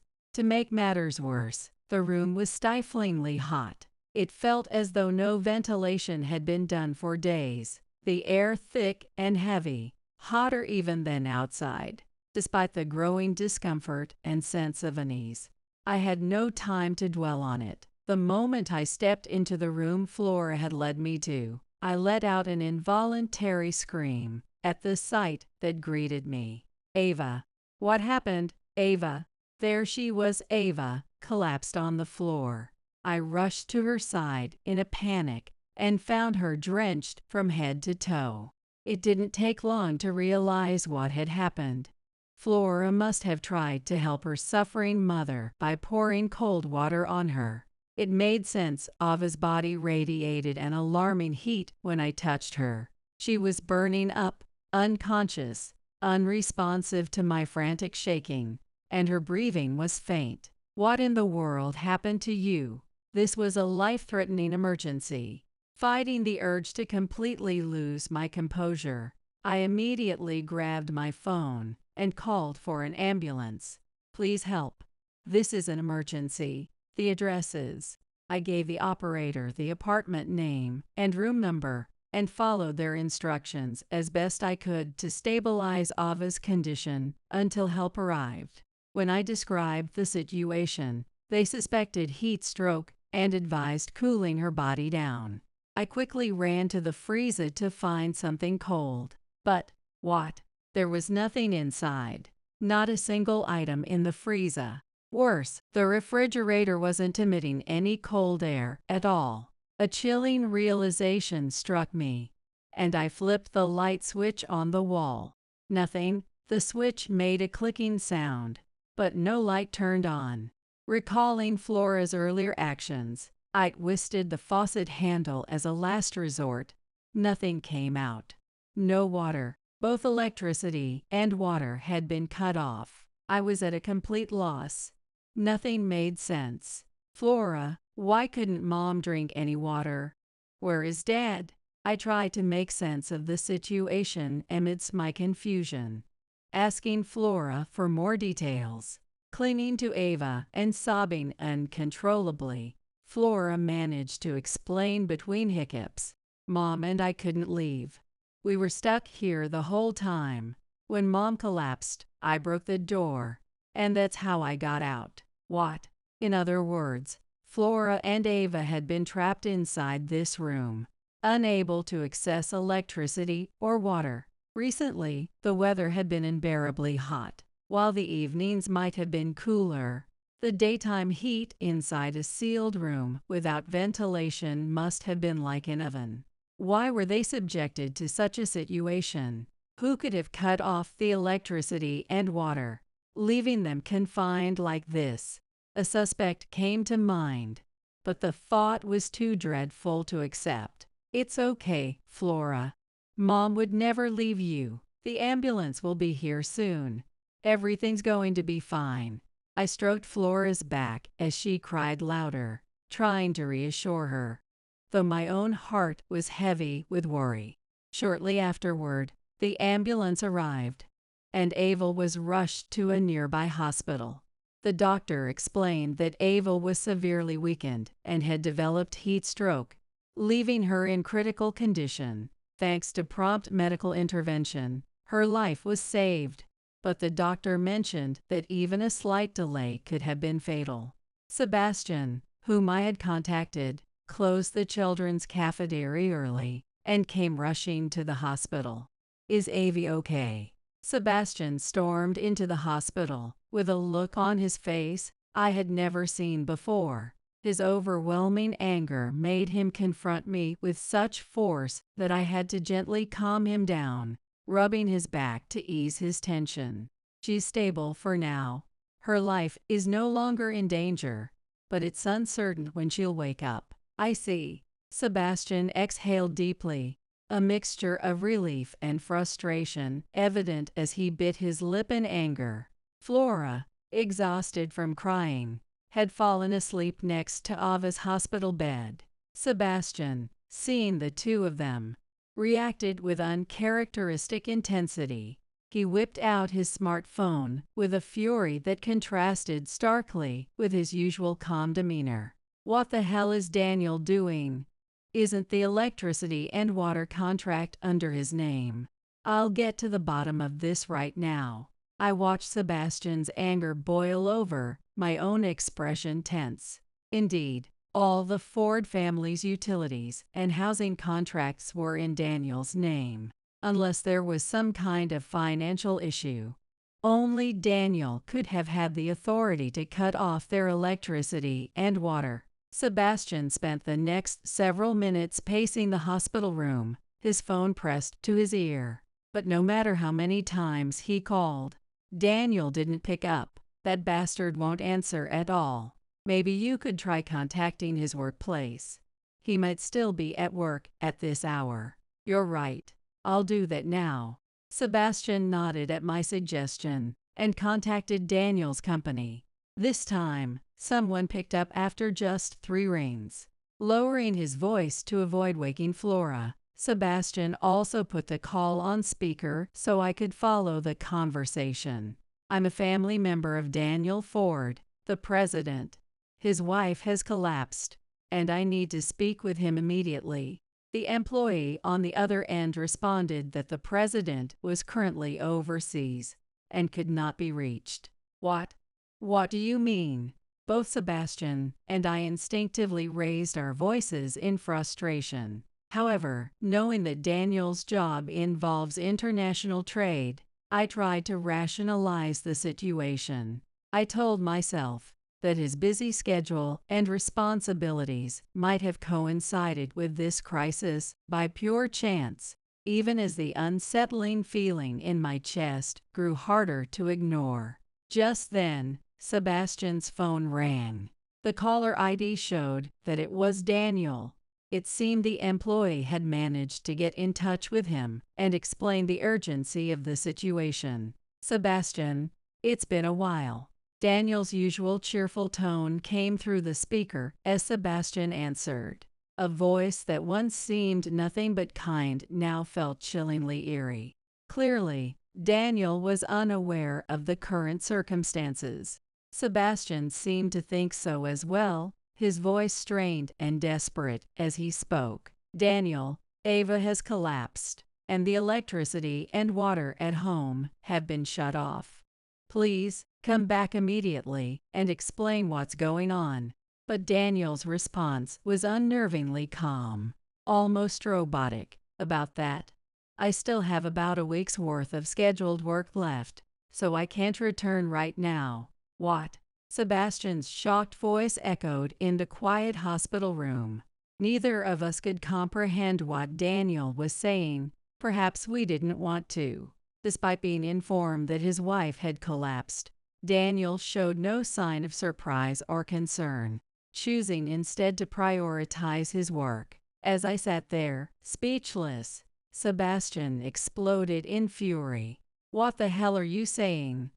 What job could possibly be more important than your wife's life?" Even in the face of Sebastian's justified outrage, Daniel remained silent. After letting out a brief sigh, he abruptly ended the call without further explanation. Sebastian's patience snapped. Grinding his teeth in frustration, he redialed Daniel's company. "This is about your president, Daniel Ford.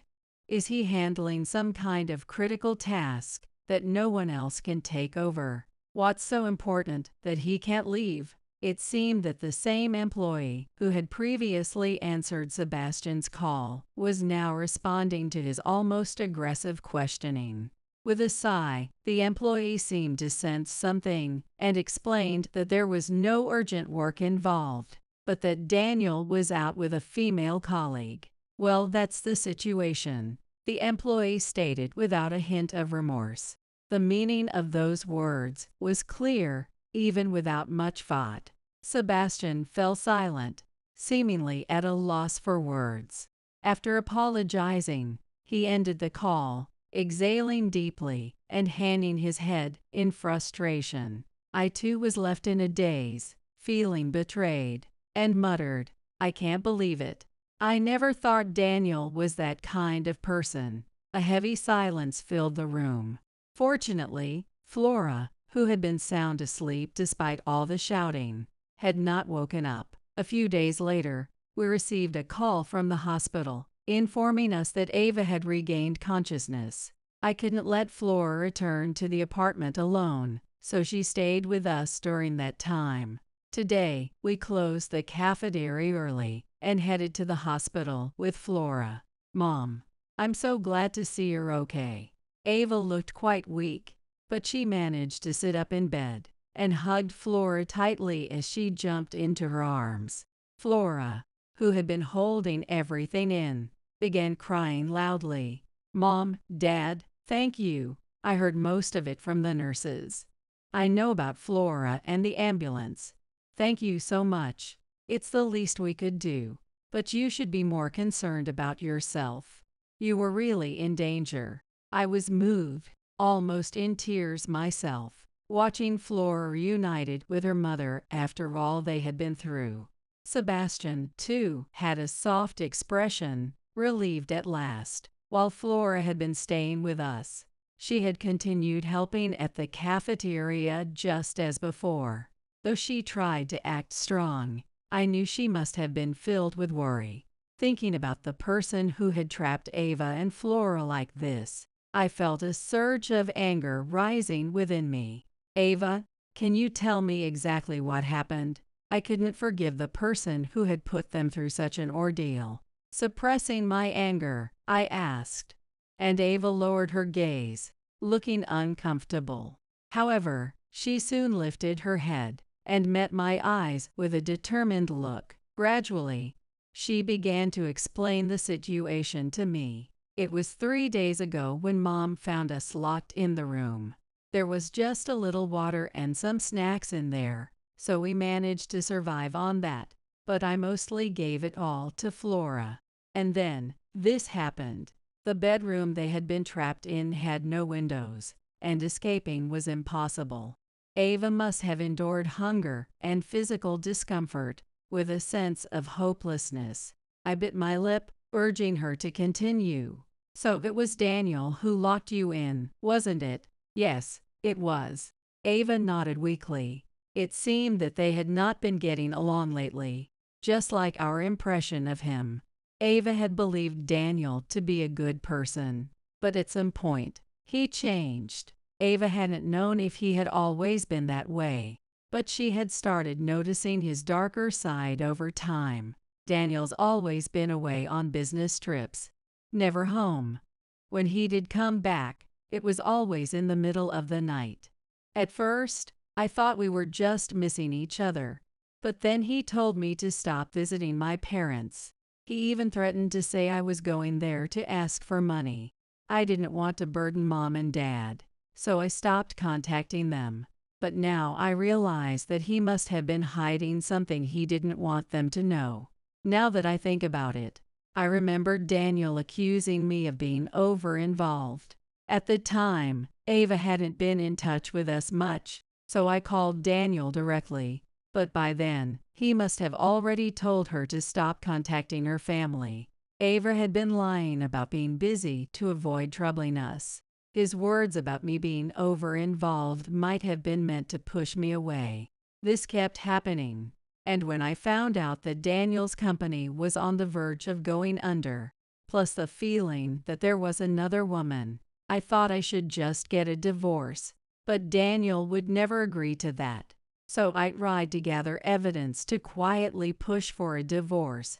But Daniel found out, and then I discovered he had taken out a huge life insurance policy on me, which led to a huge argument about whether we should divorce or not. When I woke up, I couldn't get out of the room anymore. As she recalled the events, Ava let out a bitter sigh. My phone contract was temporarily canceled, so I couldn't even contact anyone. What on earth? After Ava finished speaking, she fell silent, and I was left trembling with shock. Ever since I overheard Sebastian's conversation with Daniel, I had suspected this, but now it was confirmed. So Daniel was after your life insurance. Sebastian's voice trembled with anger. Ava let out a self-deprecating laugh and nodded, probably. Her tone was full of certainty that Daniel harbored clear ill intentions toward her. The room was filled with a chilling atmosphere, and Flora, who had been quietly watching us, must have sensed the seriousness of the conversation as she stayed silent. A few days later, Daniel returned to the country. I had asked him to go to the Sterling family, which was Ava's family home, so he didn't return to the apartment but went straight there instead. Even though Daniel knew about Ava's collapse, he never made any contact to check on her condition or Flora's situation before he came back. It's been a while, Sebastian, Joanna. I'm sorry I couldn't come earlier because of work. Daniel, wearing that deceptively kind smile, spoke in a calm tone. He handed over a box of sweets as a souvenir and politely entered the house, a gesture that would have left a positive impression on us before. But now we were no longer moved by his demeanor. Ava's here too, isn't she? I told her not to rely too much on her parents. What happened to Ava? Daniel, with the face of a concerned husband, asked about Ava for the first time. I remained silent as I guided him to the room.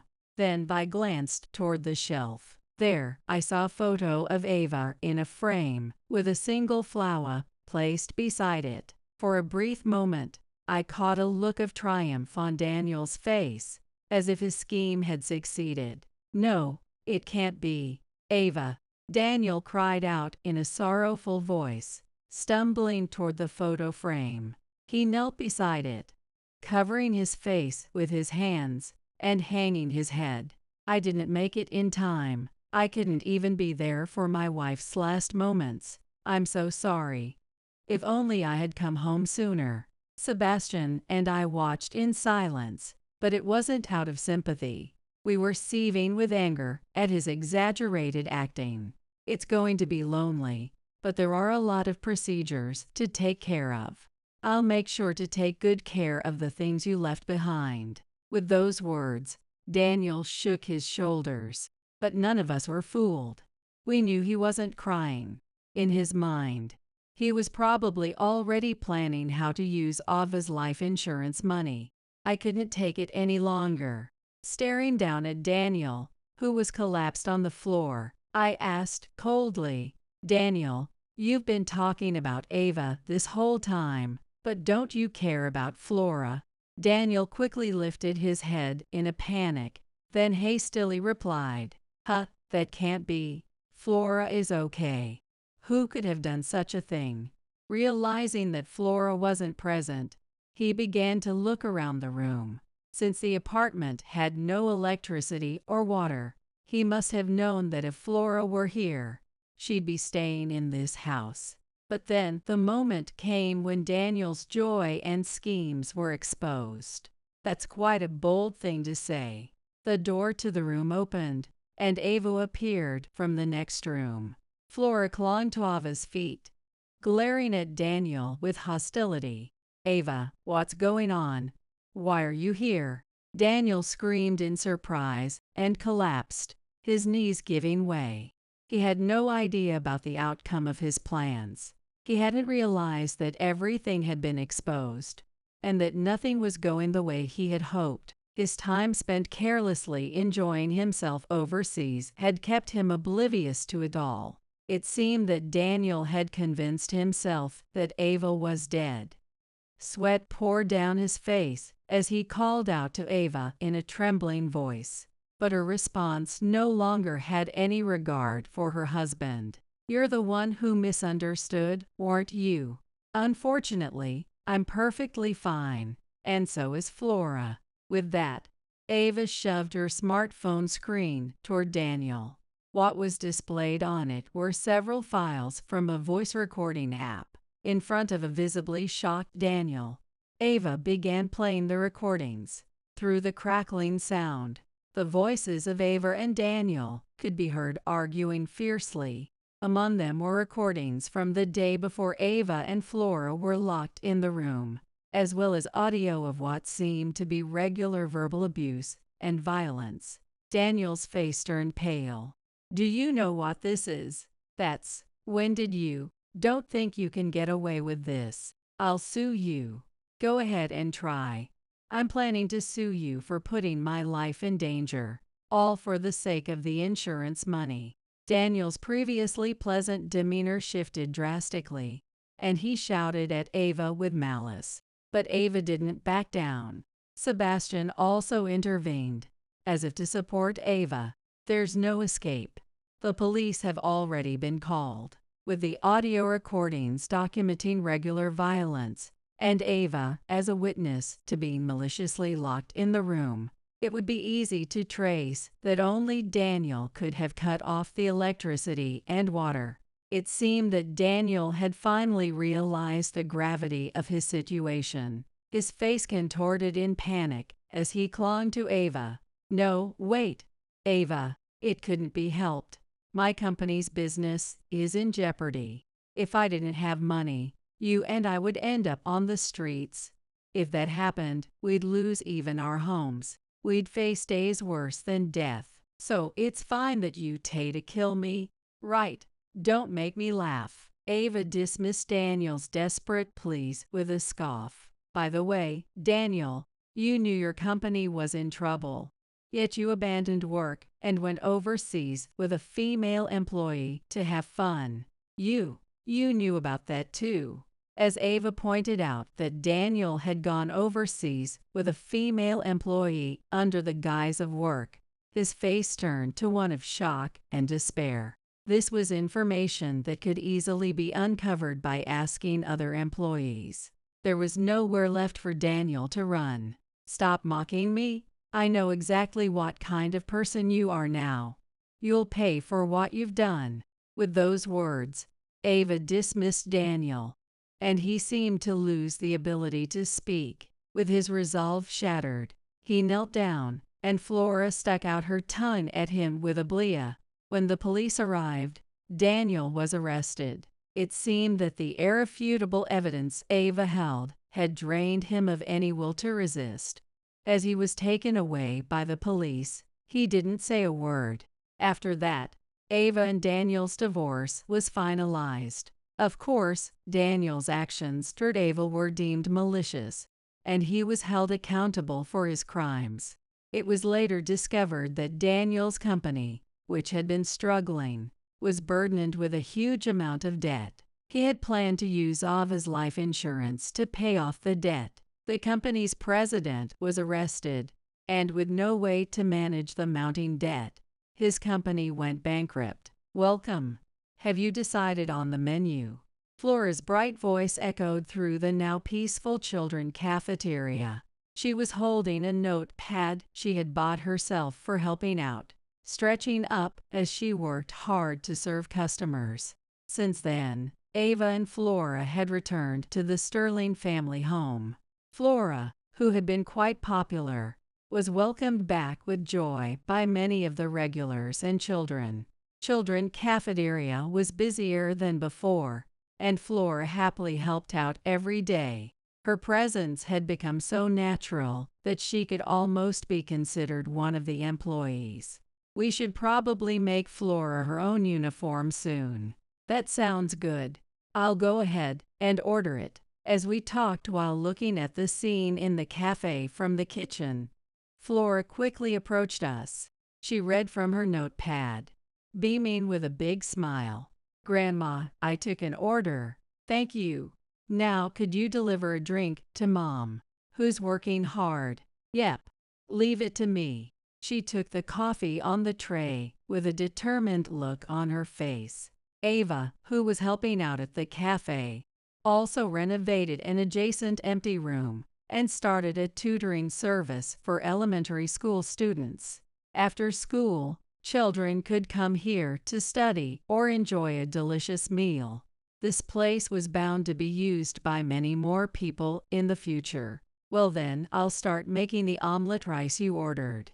And while I was at it, I'd treat Flora, who was working so hard, to a special dessert. Rolling up my sleeves, I set to work for the hungry children. Sarah, there's a burglary happening.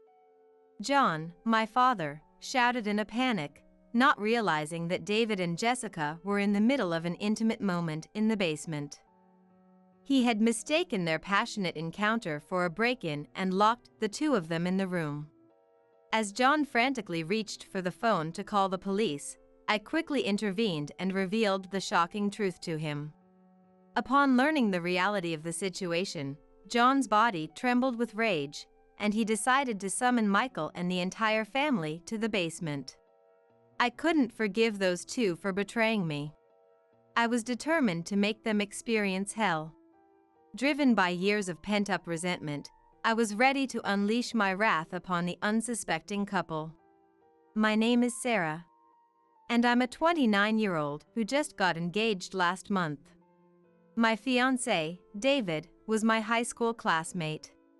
Although we didn't interact much during our student days, we reconnected after starting our careers.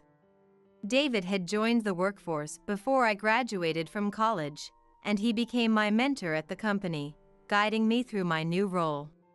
I never thought you'd end up working at our company, Sarah.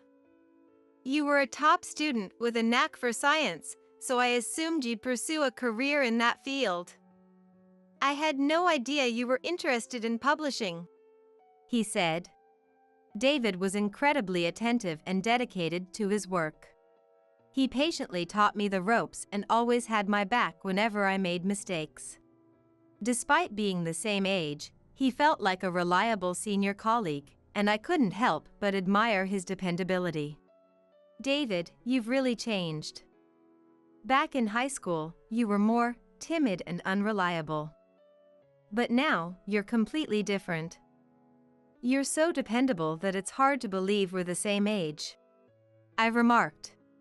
When I first joined the company, I addressed David by his last name. He did the same with me, and no one could have imagined that we would become so close. Hey, calling me timid is a bit harsh. But I guess I was more introverted back in high school, so I can't blame you for thinking that, he admitted. Everything changed during the welcome and farewell party for new employees. By chance, David and I ended up sitting next to each other, and he struck up a conversation with me. We bonded over nostalgic memories of our student days and discovered that we shared similar interests. Before we knew it, we started hanging out for drinks after work, and soon enough, we were on a first-name basis. As we spent more time together outside of work, I learned that David had an even greater love for books than I had imagined, and that he once aspired to be a novelist. Remember how I used to sit at my desk and write during breaks in high school? I was working on a novel to submit to publishing companies. He revealed. His words triggered a memory of David being honored at a school assembly. The quiet young man who sat at the edge of the classroom had achieved such an incredible feat. It was impossible not to be drawn to him. I was honored at that assembly because my novel had won the grand prize. He explained. I had never been particularly interested in novels. However, the thought of that shy young man pouring his heart and soul into a piece of writing piqued my curiosity. I wanted to see the work he had dedicated so much time and effort to create. And so, driven by mere curiosity, I decided to read his novel. As I delved into the pages, my perspective was completely transformed. The captivating storyline and the masterful craftsmanship left me utterly spellbound. From that moment on, my perception of him completely changed. I abandoned my plans to pursue a career in science and set my sights on working for a publishing company instead. My twin sister, Jessica, who had been following in my footsteps to study science, relentlessly complained about my decision. Why did you give up on that major tech company, Sarah? Didn't you say you were considering working there? She questioned, her voice laced with disbelief and frustration. Unlike me, Jessica was a flashy and attention-seeking individual. She belonged to the popular clique in our class, and I often found myself serving as her plain and unremarkable sidekick. When you compare Sarah to Jessica, Jessica looks like a total catch. I overheard our classmates gossiping. I know, right? She's got a great body, and her face is so stunning that it's hard to believe they're actually twins. Sarah's not bad, but Jessica is just too cute to even notice her. Another chimed in, their words dripping with admiration for my sister and dismissal of my own appearance. If I had to choose, I'd definitely go for Jessica. Sarah seems more like a good friend than a girlfriend, you know? A third voice added, cementing my position as the inferior twin in their eyes. Day after day, I endured being compared to Jessica and treated with disdain. Even our parents favored Jessica for her good looks, and our mother, Emily, was particularly blatant in her preferential treatment. While I could only gain attention through my academic achievements, Jessica was showered with praise for the smallest of actions. A little help with household chores earned her glowing compliments, and a mere smile elicited gushing exclamations of how adorable. I found myself both envious and exasperated by the constant fawning over Jessica. The first time I truly recognized the stark contrast in our treatment was back in elementary school. Since Jessica and I shared the same birthday, we always celebrated together.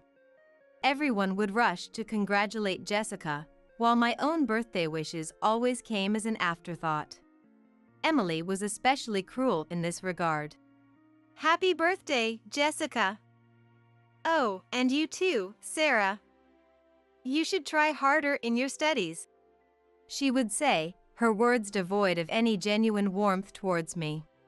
While Jessica basked in the exclusive attention and congratulations from Emily, I was left feeling neglected and yearning for my mother's approval. Determined to earn Emily's praise, I threw myself into my studies with a newfound fervor.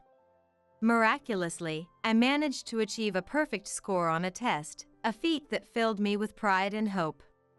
If I show this to Emily, surely she'll. I thought to myself, my heart swelling with anticipation. That day marked our 10th birthday party, a celebration for both Jessica and me.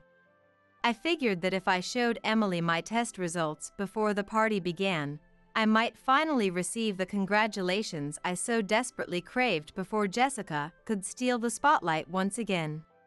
With my chest puffed up with excitement, I made my way to the kitchen, only to be greeted by a shocking scene that stopped me dead in my tracks. Hey, Mom! Look at this! Jessica got a 90 on the test. My sister's voice rang out, her tone dripping with pride as she waved her test paper in front of Emily's face. To my utter disbelief, Jessica had beaten me to the punch, presenting her own test results first. Normally, Jessica's grades hovered around or below average, so scoring a 90 was an impressive feat for her. There was no way Emily would pass up the opportunity to shower her with praise. And just like that, the congratulatory words I had longed to hear were bestowed upon Jessica instead, leaving me once again overlooked and overshadowed by my twins' achievements. Jessica is such a hard worker. Maybe I should add an extra turkey to today's birthday party. Or is there a toy you'd like as a reward? We could go shopping for it on your next day off. Emily gushed, her eyes sparkling with pride as she lavished praise upon my sister. Emily, I worked hard on the test too. Look! I stammered, frantically waving my perfect score in front of her face, desperate for a shred of recognition. But the moment Emily's gaze fell upon my test, the smile vanished from her face, replaced by a cold, stern expression that sent shivers down my spine. Don't get carried away with something like that. Studying is the only thing you're good at, so it's only natural that you can achieve this much, right? What are you getting so excited about? You should consider a perfect score as the norm. Don't come reporting to me every single time. She snapped, her words cutting through me like a knife. Shocked and at a loss for words, I stood there, my heart sinking into the depths of despair. At the same time, a burning hatred for Jessica began to consume me from within. We were supposed to be twins, yet Jessica was praised so easily while I was treated as if my accomplishments were nothing more than a given, met with cold, dismissive glances. Why was I the only one who had to endure this kind of treatment? Frustrated and resentful beyond words, I couldn't bring myself to celebrate my own birthday, instead retreating to my room and crying my eyes out. In those moments of darkness, my only support came from John, our father, who had become a doctor. John had established his own medical practice around the time I entered middle school and continues to work as a physician to this day. Sarah, just focus on doing what you love at your own pace. You don't have to listen to what your dad or mom say about your life, you know? He reassured me, his words a soothing balm to my wounded soul. In the comforting embrace of John's arms, I finally let go of all the pain and sorrow I had been holding back, sobbing uncontrollably as I poured my heart out to him. As long as I had John by my side, I decided, that would be enough. I resolved to stop seeking love and approval from Emily, steeling my heart against any further disappointment. It was in that moment of clarity that John's voice interrupted my thoughts. Sarah, take a look at this. There were dandelions blooming by the side of the road. Isn't that amazing? He exclaimed, his eyes wide with childlike wonder. You see, John had a tendency to be quite out of touch with common sense. He would confidently point at a sunflower and call it a dandelion, or spot a coyote and shout about a squirrel sighting. He just had a way of being on a completely different wavelength from everyone else. But it was that very quirkiness that never failed to bring a smile to my face, even in my darkest moments. However, Jessica would always glare at us with envious eyes, unable to stand the sight of my happiness. She had a habit of coveting and taking away anything that belonged to me. Consumed by a fierce jealousy whenever I possessed something better than her. This ugly truth became glaringly apparent to me during my middle school years. At the time, I had started dating a boyfriend who was way out of my league in terms of his impressive qualities. He was academically brilliant and excelled in sports, the kind of guy I never thought would give me a second glance. When he confessed his feelings for me, I was so shocked that I thought I must be dreaming. I fell for you because of how diligently you studied, even during breaks. While everyone else was goofing around, you ignored them and kept working hard. I thought that was really cool. I didn't want to lose to someone like you, Sarah, so I've been studying like crazy to maintain my grades. He admitted, his cheeks flushed with embarrassment as he shared his admiration for me. His words filled my heart with a warm, fuzzy feeling, and I couldn't help but fall even deeper in love with him. Thanks to his influence, I finally learned to embrace and appreciate the studious side of myself. I vowed to cherish and treasure our relationship, determined to make it work. But just as I was basking in the glow of our newfound happiness, Jessica had to come along and ruin everything. I'm sorry. I kissed Jessica. My boyfriend confessed, his voice heavy with guilt and regret. His sudden confession left me speechless, my mind reeling as I struggled to process the words that had just left his lips. As I stood there, grasping for a coherent response, Jessica stepped in between us, shielding him from my inevitable wrath. It's not his fault. I couldn't help but fall for him. I just couldn't let him go. So please, don't blame him. If you want to blame someone, blame me. She pleaded, her voice laced with a sickening sweetness that made my stomach churn. No, Jessica, this is all on me. Sarah, I'm so sorry. I think we should break up. He interjected, his words twisting the knife that had already been plunged into my heart. The entire situation reeked of a poorly staged performance, a charade designed to mask their betrayal. Blinded by my own pain, I failed to notice the triumphant smirk that played across Jessica's lips as she reveled in my suffering. Unable to bear another moment in their presence, I turned on my heel and fled, my feet carrying me as far away from them as possible. For weeks afterward, I couldn't bring myself to set foot in school. The thought of seeing them together in the same classroom, of having to pretend that everything was fine, was more than I could bear. It wasn't until I had finally managed to regain some semblance of composure that I found the strength to return. As fate would have it, I overheard a conversation between Jessica and our classmates that shattered any remaining illusions I might have had. Damn, Jessica's a real piece of work, stealing her sister's boyfriend like that. Who does that? That's just messed up. One of them remarked, his voice dripping with disgust. But it pissed me off, you know? Like, how could Sarah, with her inferior looks, manage to snag such a high-quality boyfriend? It just didn't sit right with me. Jessica retorted, her words laced with venom. I mean, Jessica's way cuter and prettier. That's the only reason I took him. If he had noticed Jessica from the start, there's no way he would have fallen for Sarah. Another classmate chimed in, her tone laced with a cruel amusement. Dude, she's scary. I don't ever want to get on her bad side. A third voice added, a nervous chuckle punctuating his words. As I watched Jessica laughing crudely with the boys, a sense of utter despair washed over me. It was clear that she had never truly cared for him at all. Her actions had been driven by nothing more than pure jealousy, a spiteful desire to rob me of the happiness I had found.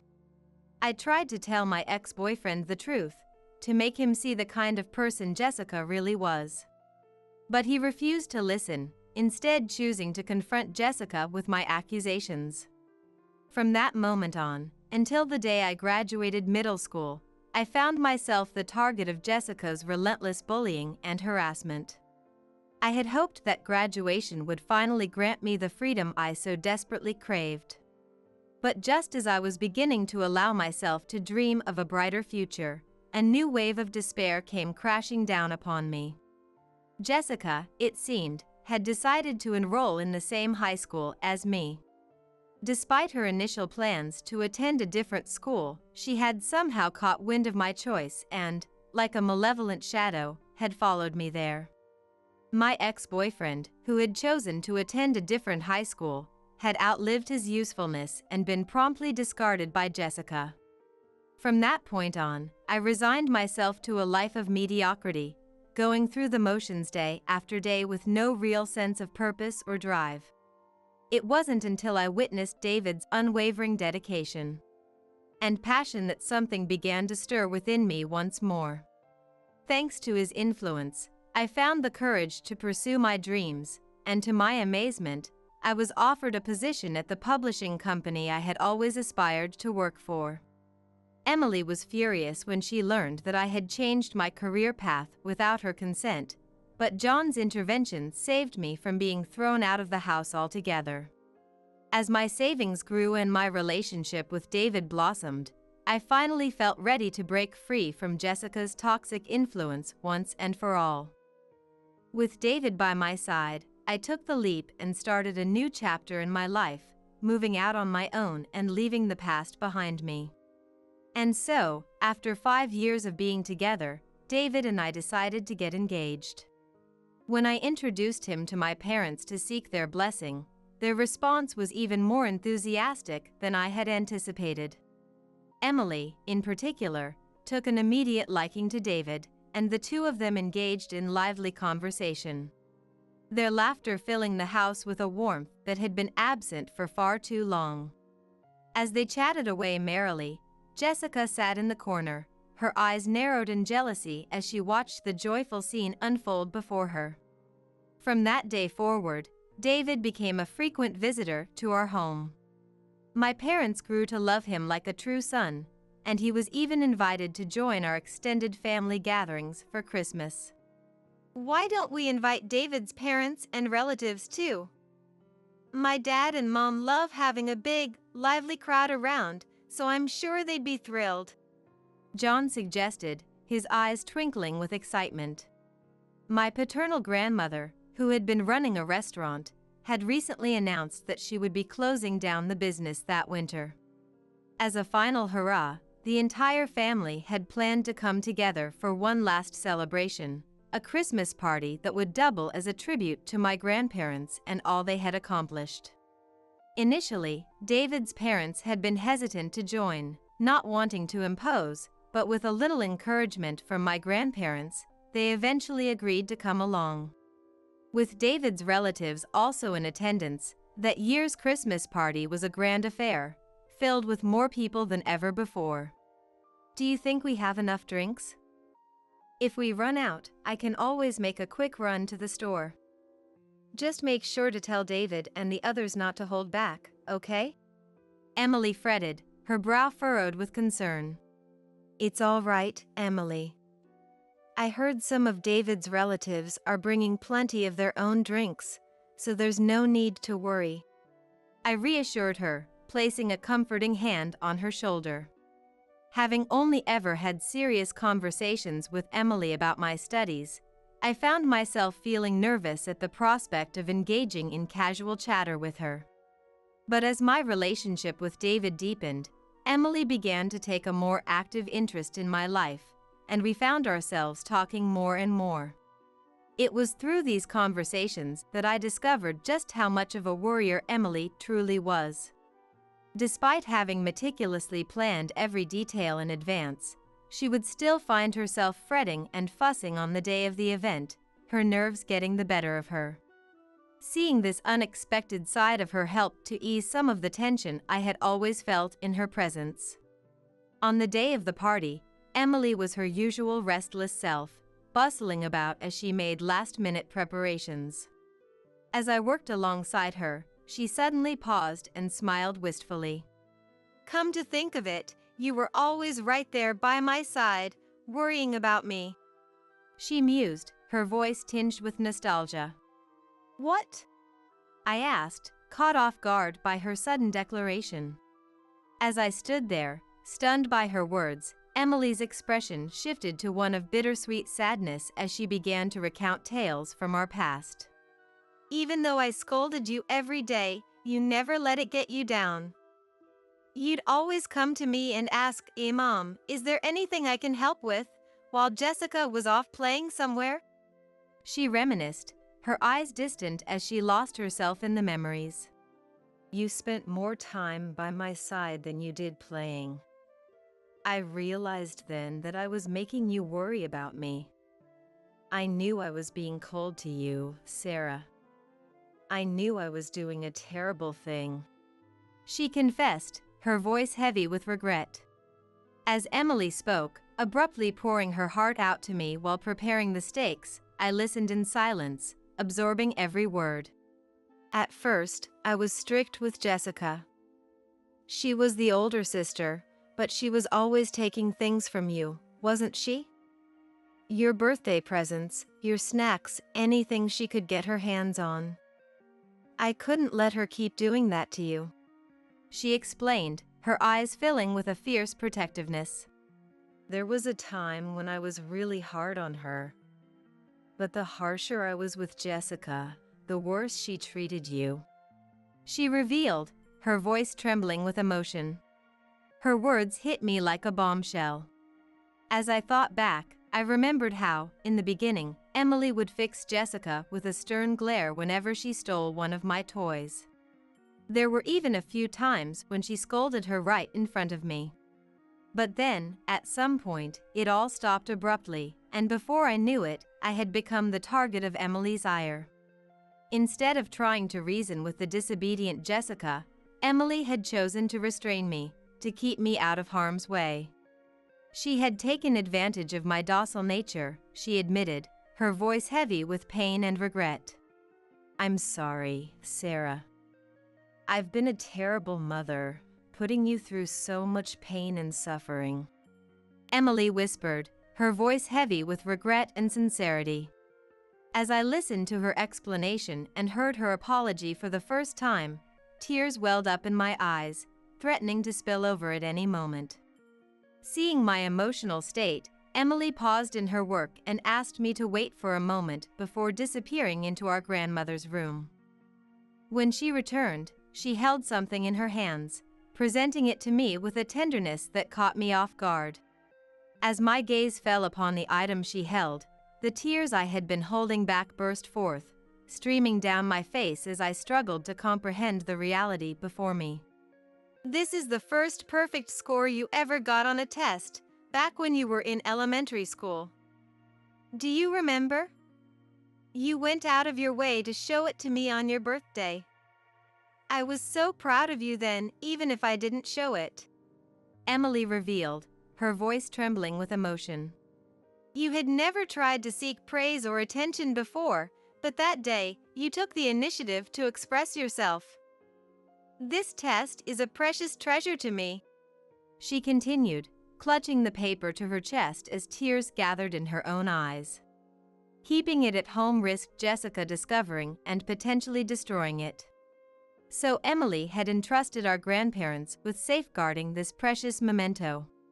Learning this truth, I finally allowed myself to break down, sobbing into Emily's embrace like a child seeking comfort. The realization that I had been loved so deeply all along. That Emily had been watching over me and supporting me in her own way.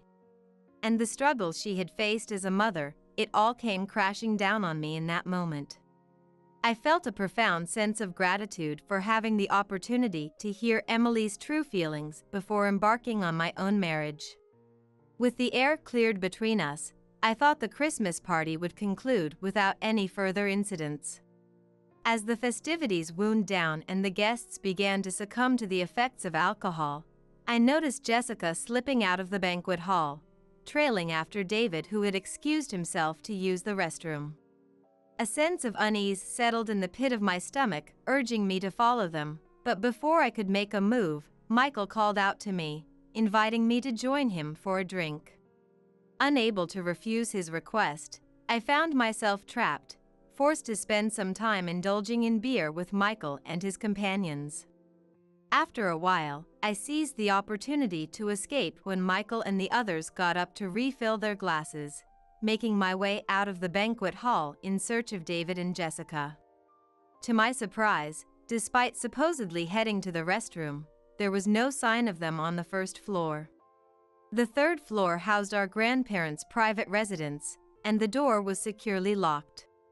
There were no restrooms on the second floor, leaving only one possible location. Puzzled by their absence, I began to explore the area, my mind racing with possibilities. So, what do you think? I'm the better woman, aren't I? It was then that I heard Jessica's voice drifting up from the stairwell leading to the kitchen. The stairs by the kitchen led down to the basement, where the wine cellar was located. Jessica typically avoided alcohol, so what could she possibly be doing in the wine cellar? Moreover, I could hear another voice mingling with hers, indicating that she wasn't alone. Suspicion gnawing at my mind, I made my way down to the basement, only to be greeted by a conversation that left me reeling in disbelief. David should just be honest with himself. Everyone else already prefers me over Sarah, so why fight it? Jessica's voice echoed, filled with a smug confidence. Wait, no. We can't. If Sarah finds out about this. David's panicked protest reached my ears, his words laced with fear and guilt. After everything we've done, you're going to back out now? You can't just let a woman like me go this far and then leave me hanging. Are you trying to humiliate me? Or maybe you're into the whole forceful thing? Jessica taunted, her voice dripping with a dangerous allure. The voice I heard alongside Jessica's belonged to none other than David. Unable to process the unbelievable situation unfolding before me, I stood frozen in front of the door, my mind reeling with shock and disbelief. I knew I needed to see for myself, to confirm what was happening inside, but the fear of what I might discover kept me rooted to the spot, unable to muster the courage to push the door open. Gradually, the sound of Jessica's nasally voice and David's heavy breathing grew louder, and a wave of despair washed over me, plunging my world into darkness. The David I had trusted so completely, the man I had placed all my faith in, was no different from my ex-boyfriend in the end. He had succumbed to Jessica's scheming, just as she had planned all along. Faced with this harsh reality, any love I had felt for him evaporated in an instant.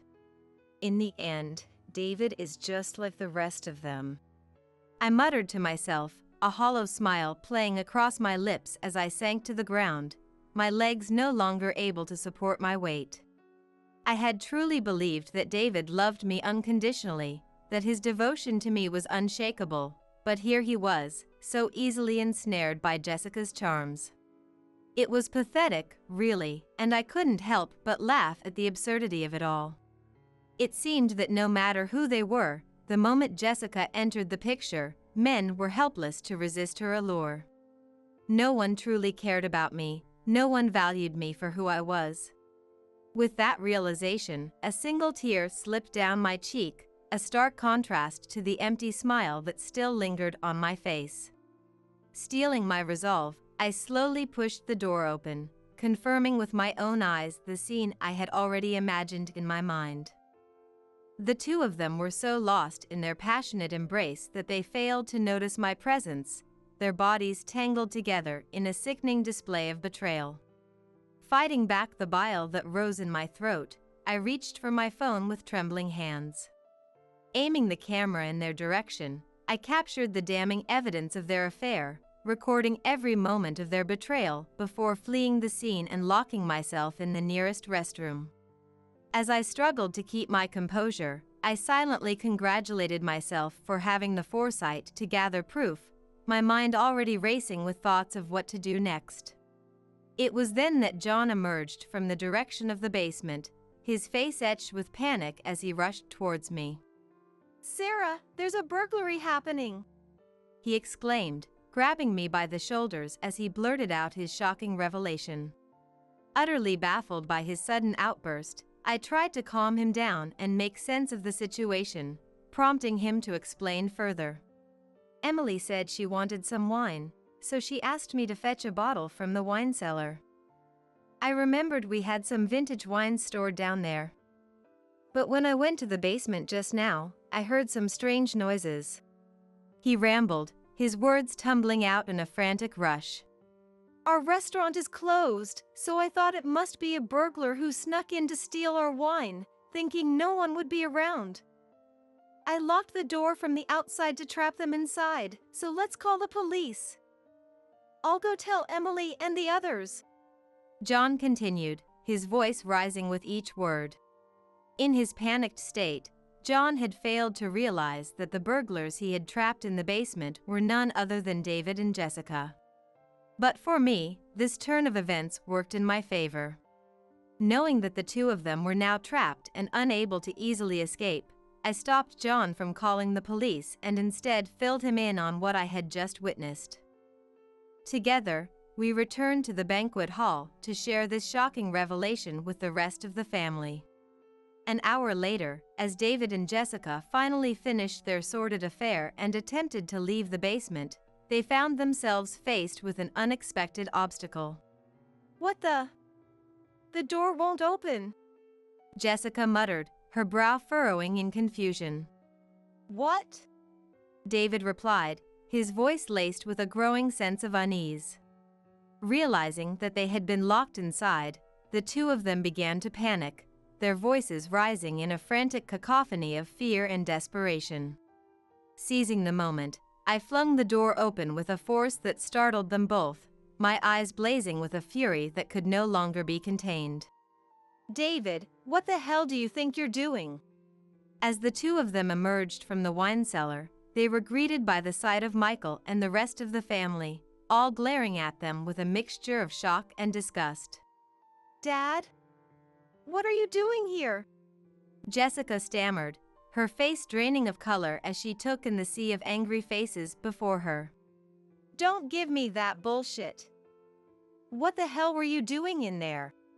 Michael roared, his voice shaking with barely contained rage. Judging by their ashen faces, it was clear that neither Jessica nor David had anticipated the entire family gathering outside the room the moment they stepped out. Unable to comprehend the gravity of the situation, they simply stood there, opening and closing their mouths like fish out of water, unable to utter a single word in their defense. How do you plan on explaining this situation? Don't even think about trying to claim that nothing happened, because we won't buy it. I said coldly, my words cutting through the tense silence like a knife. At the sound of my voice, Jessica's head snapped in my direction, her eyes narrowing into a venomous glare. What the hell is going on here? Are you the one who locked us in the wine cellar? She demanded, her tone dripping with accusation, as if I were the villain in this twisted scenario. Despite the anger bubbling up inside me at her audacity to play the victim, I kept my composure, crossing my arms and looking down at her with a mixture of pity and disdain. Don't get it twisted. It was John who locked the door, not me. I only heard about the situation from him. More importantly, what were you two doing down here in the first place? I questioned, my voice laced with a sickening sweetness. You were cozied up together in the wine cellar for over an hour. Could it be that you were engaging in some suspicious activities? I pressed on, relishing in the way their faces paled even further at my insinuation. What? What the hell are you talking about? Stop making baseless accusations. David mentioned he was interested in wine, so I was just showing him around and unlocking the room. Jessica stammered, her words tumbling out in a panicked rush as she tried to defend herself against my allegations. Hearing her flimsy excuse, a bold, fearless smile spread across my face as I stepped closer to her, my eyes glinting with a wicked satisfaction. Oh, is that so? That's strange because I was under the impression that David hated wine. I mused, my voice dripping with mock confusion. What? Jessica breathed, her eyes widening in shock as the realization began to dawn on her. He tried it once a long time ago and couldn't stand the taste. Since then, he can't even handle the smell of it. He's even complained about it to my parents before. I explained, my words driving the final nail into her coffin of lies. Trapped by her own deceit, Jessica began to panic, her face growing paler by the second as she struggled to come up with another excuse.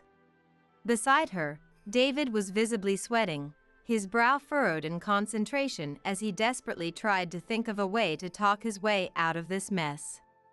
Unwilling to let them off the hook so easily, I pulled out my phone, ready to deliver the final blow that would shatter any remaining hope they had of escaping this unscathed. If you had been honest from the start, maybe things would be different.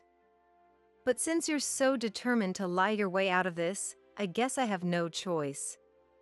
Do you know what this is? I asked, my voice dripping with a sickening sweetness. That's... Jessica gasped, her eyes widening in horror as she realized what I was holding. What the... David choked out, his face draining of color as he stared at the screen in disbelief.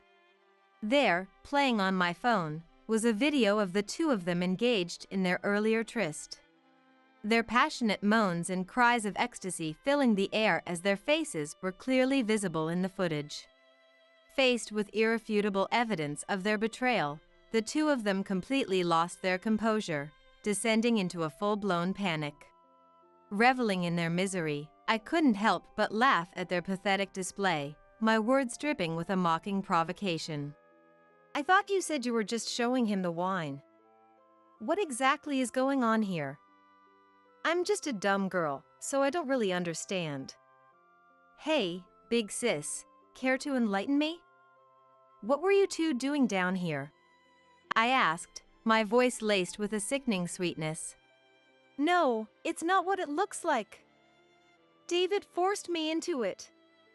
He lured me down here and took advantage of me.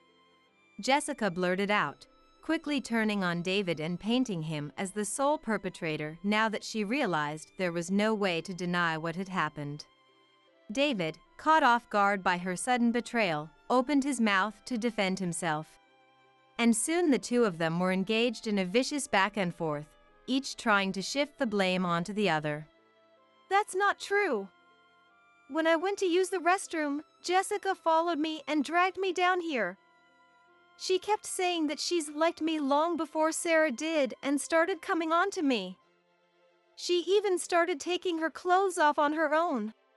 David shouted, his voice trembling with a mixture of fear and desperation. I tried to refuse at first, but then she threatened me, saying, "Are you trying to humiliate me?" I didn't know what to do. I couldn't bring myself to push her away, and before I knew it, things had gone too far. He rambled on, his words tumbling out in a frantic rush. I'm so sorry, Sarah. It was a momentary lapse in judgment. I deeply regret what I've done. Please forgive me. David pleaded, tears streaming down his face as he begged for my forgiveness. Seeing him reduced to such a pitiful state, my expression twisted in pain, and the words I had been holding back finally spilled from my lips. I trusted you. I whispered, my voice barely audible over the sound of my own heart shattering into a million pieces. What? David asked, his eyes widening in shock as he struggled to process the weight of my words. I thought David was different. I believed he only had eyes for me.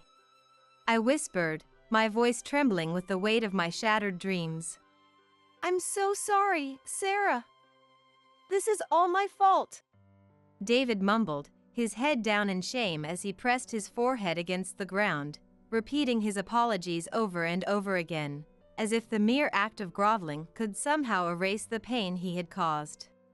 But with each apology that fell from his lips, I could feel my heart growing colder, the last embers of my love for him fading into nothingness. No matter how much he begged, I knew I could never bring myself to feel the same way about him again. If you cared about me at all, you would have cherished me and resisted Jessica's advances, no matter what. I said softly, my words laced with a bitter disappointment that cut deeper than any knife. I only love you, Sarah. Please believe me. You're the most important person in my life. David pleaded, his voice cracking with desperation as he reached out to me, his hands trembling with the weight of his guilt. Shut up, you disgraceful piece of shit. Michael roared, slapping David's outstretched hand away with a force that sent him stumbling backward. Michael was a man of unwavering integrity, fiercely loyal to his wife and utterly disgusted by infidelity and any form of promiscuity. The fact that his own son had stooped to such deplorable behavior was more than he could bear. With a face twisted in rage, he fixed David with a glare that could have frozen hell itself, his words dripping with venom as he tore into him without mercy. No matter what your reasons may be, to make the person you claim to love suffer like this. You're a failure as a husband and as a man. Someone who can't even cherish one woman has no right to speak of love. Michael bellowed, his voice shaking with barely contained fury. That's right. Do you even understand the gravity of what you've done? Another relative chimed in, their words laced with disgust and condemnation. To think you could still utter such words after we've seen this. You've got some nerve. A third voice added, their tone dripping with disdain. As Michael's family joined in the chorus of condemnation, their voices rising in a cacophony of anger and disappointment, it became clear that they shared his intolerance for deception and betrayal. Perhaps it was because Michael himself was so steadfastly against straying from the righteous path that he found David's weakness in the face of another woman's advances so utterly unforgivable. Faced with the full weight of his family's fury, David crumpled under the onslaught of their words, collapsing to the ground in a pathetic heap as he struggled to find the words to defend himself.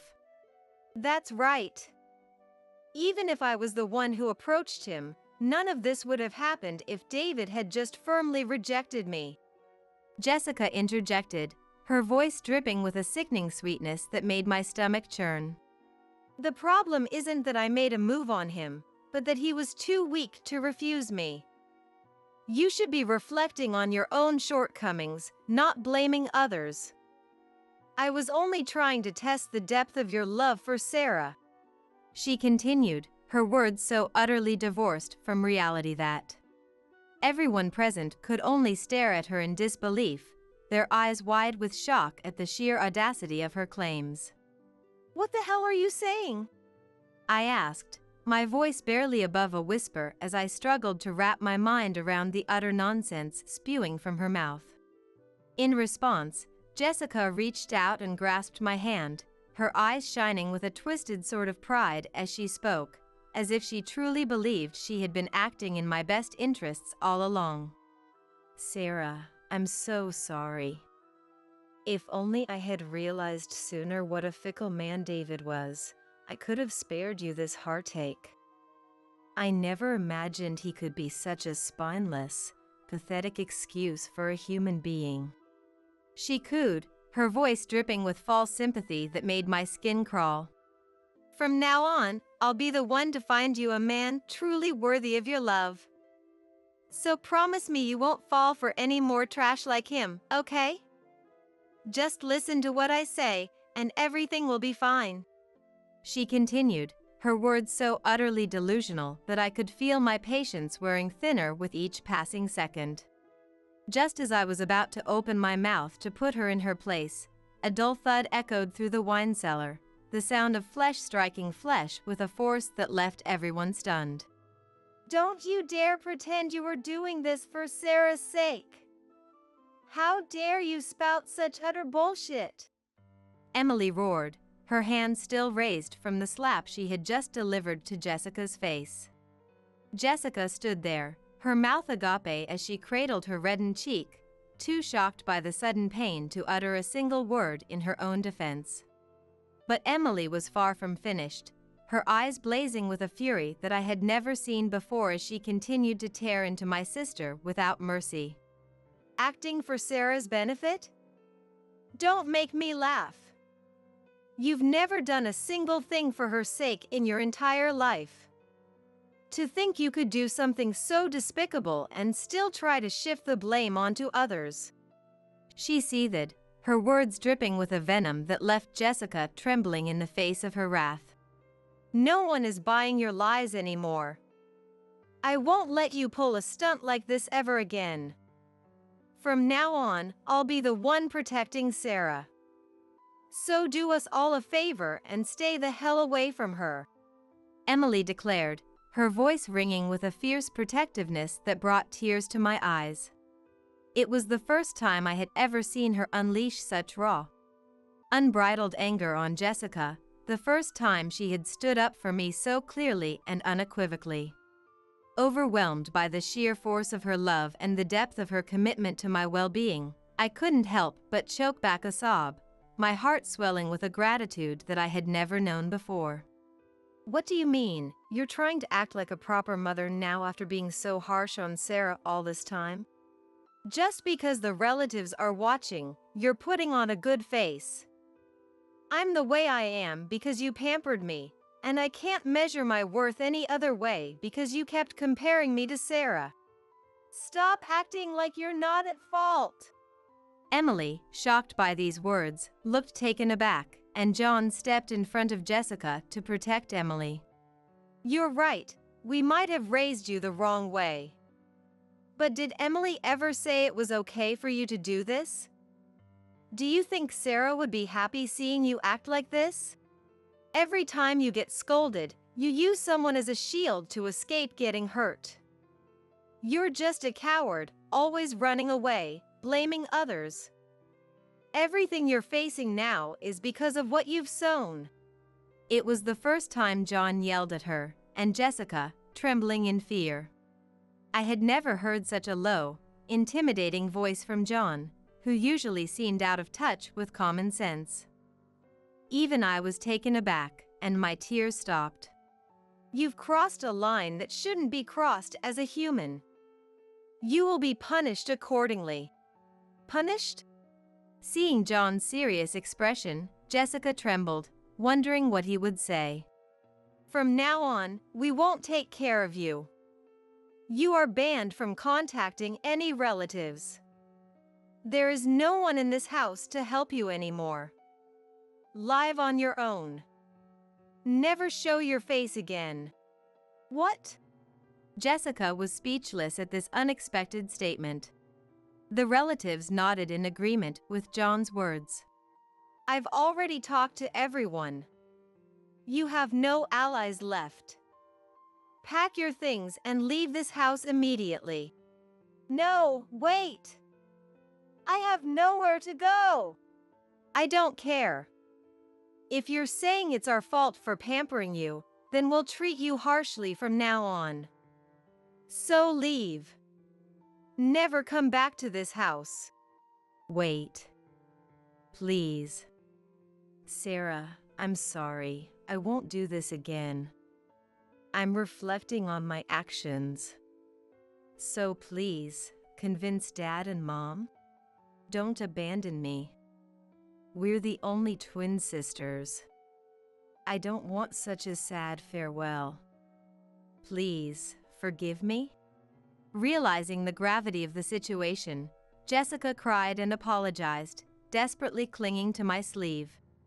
But my feelings didn't waver, and I shook off her hand. "It's too late to cry now. It's disgusting. I've never thought of you as my sister, not even for a moment. What? Neither you nor David should ever appear before me again. If you do, I'll make you see hell. And I'll definitely demand compensation in court from both of you. Don't think you can get away with this by crying. Wait. Please, Sarah. Listen to me." Hearing about the court compensation, Jessica turned pale and desperately reached out to stop me. But my parents blocked her path, and Michael and the relatives glared at her, all of them giving her cold stares. Seeing this, she seemed to give up, and with a powerless drop of her head, I left the scene. Thus, I ended my engagement with David and cut off my sisterly ties with Jessica.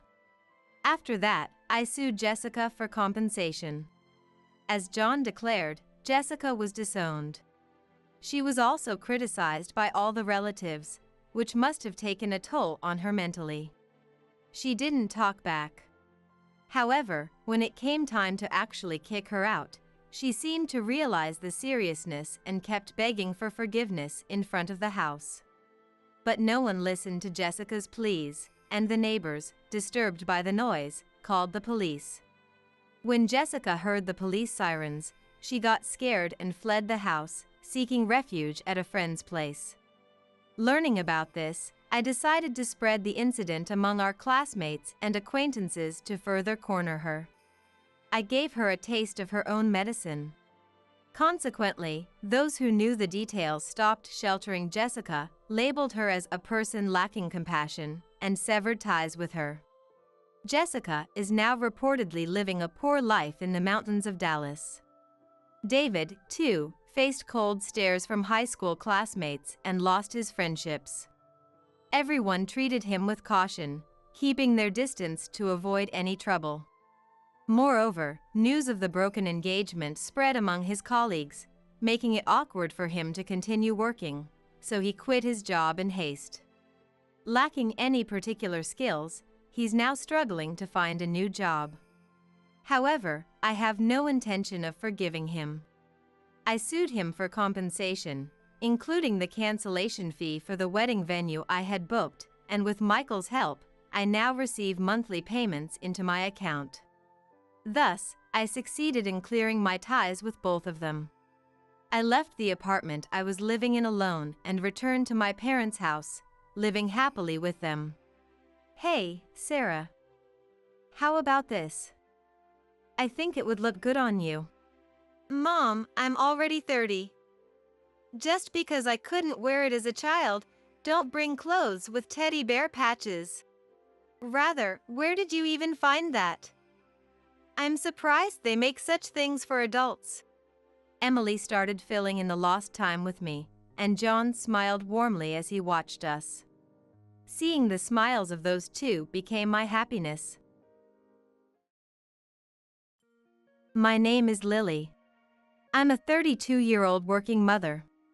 When I first got married, I worked in customer service, but due to the impact of the pandemic, I became a target for staff reductions, and since then I've been working from home. I always preferred working alone, doing meticulous tasks over customer service or being in the public eye, and I enjoyed making accessories and stuffed toys by hand. However, these were just hobbies, and I never considered showing or selling them to anyone. But then, a friend posted my work on social media, which caught the eye of a shop owner who sold small items, and I got the chance to have my work displayed there. Eventually, reviews from the customers have increased sales, and now I can make a living from it. Unlike when I made things as a hobby, now I have to incorporate customer requests, deal with deadlines, and face other challenges, but it's far more fulfilling than doing a job I wasn't suited for. Despite this, I have some concerns about my family at the moment. It's about my husband, Ethan, and my mother-in-law, Rosie. Ethan was a salaryman, but after I started working from home and my business took off, he was influenced by it and suddenly quit his job one day. Without consulting me at all, he just suddenly quit. Naturally, I asked Ethan, Why didn't you talk to me about this? Ethan, with a serious look on his face, answered, Seeing you shine doing what you love made me envious. I want to live my life without regrets too. I know it'll be a burden for a while, but please understand. When he said that, I couldn't help but feel guilty for blaming him entirely. After all, when I was laid off from my previous job and had no income, Ethan covered our living expenses despite his complaints. With my current income, we could manage even if Ethan was unemployed. I reconsidered and said to Ethan, Okay. Take your time and find a job that you're satisfied with.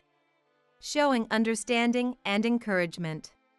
Since then, Ethan has been at home and started doing housework, which he never did before. Thanks to that, my work progressed smoothly, and I was able to take on more orders, gradually increasing my income. After a few months, our lifestyle of me working in my room and Ethan being a house husband became established, and I felt no discomfort or dissatisfaction. However, there is one person who absolutely doesn't like this arrangement. That's Rosie. She believes that men should work outside to support the family while women should support men and take care of the home. While this belief itself isn't bad, Rosie tries to impose it on us. She doesn't understand the concept of working from home and, no matter how many times I explain it. How is that different from being a bum? You're just playing at home, so stop that and focus on housework and having children.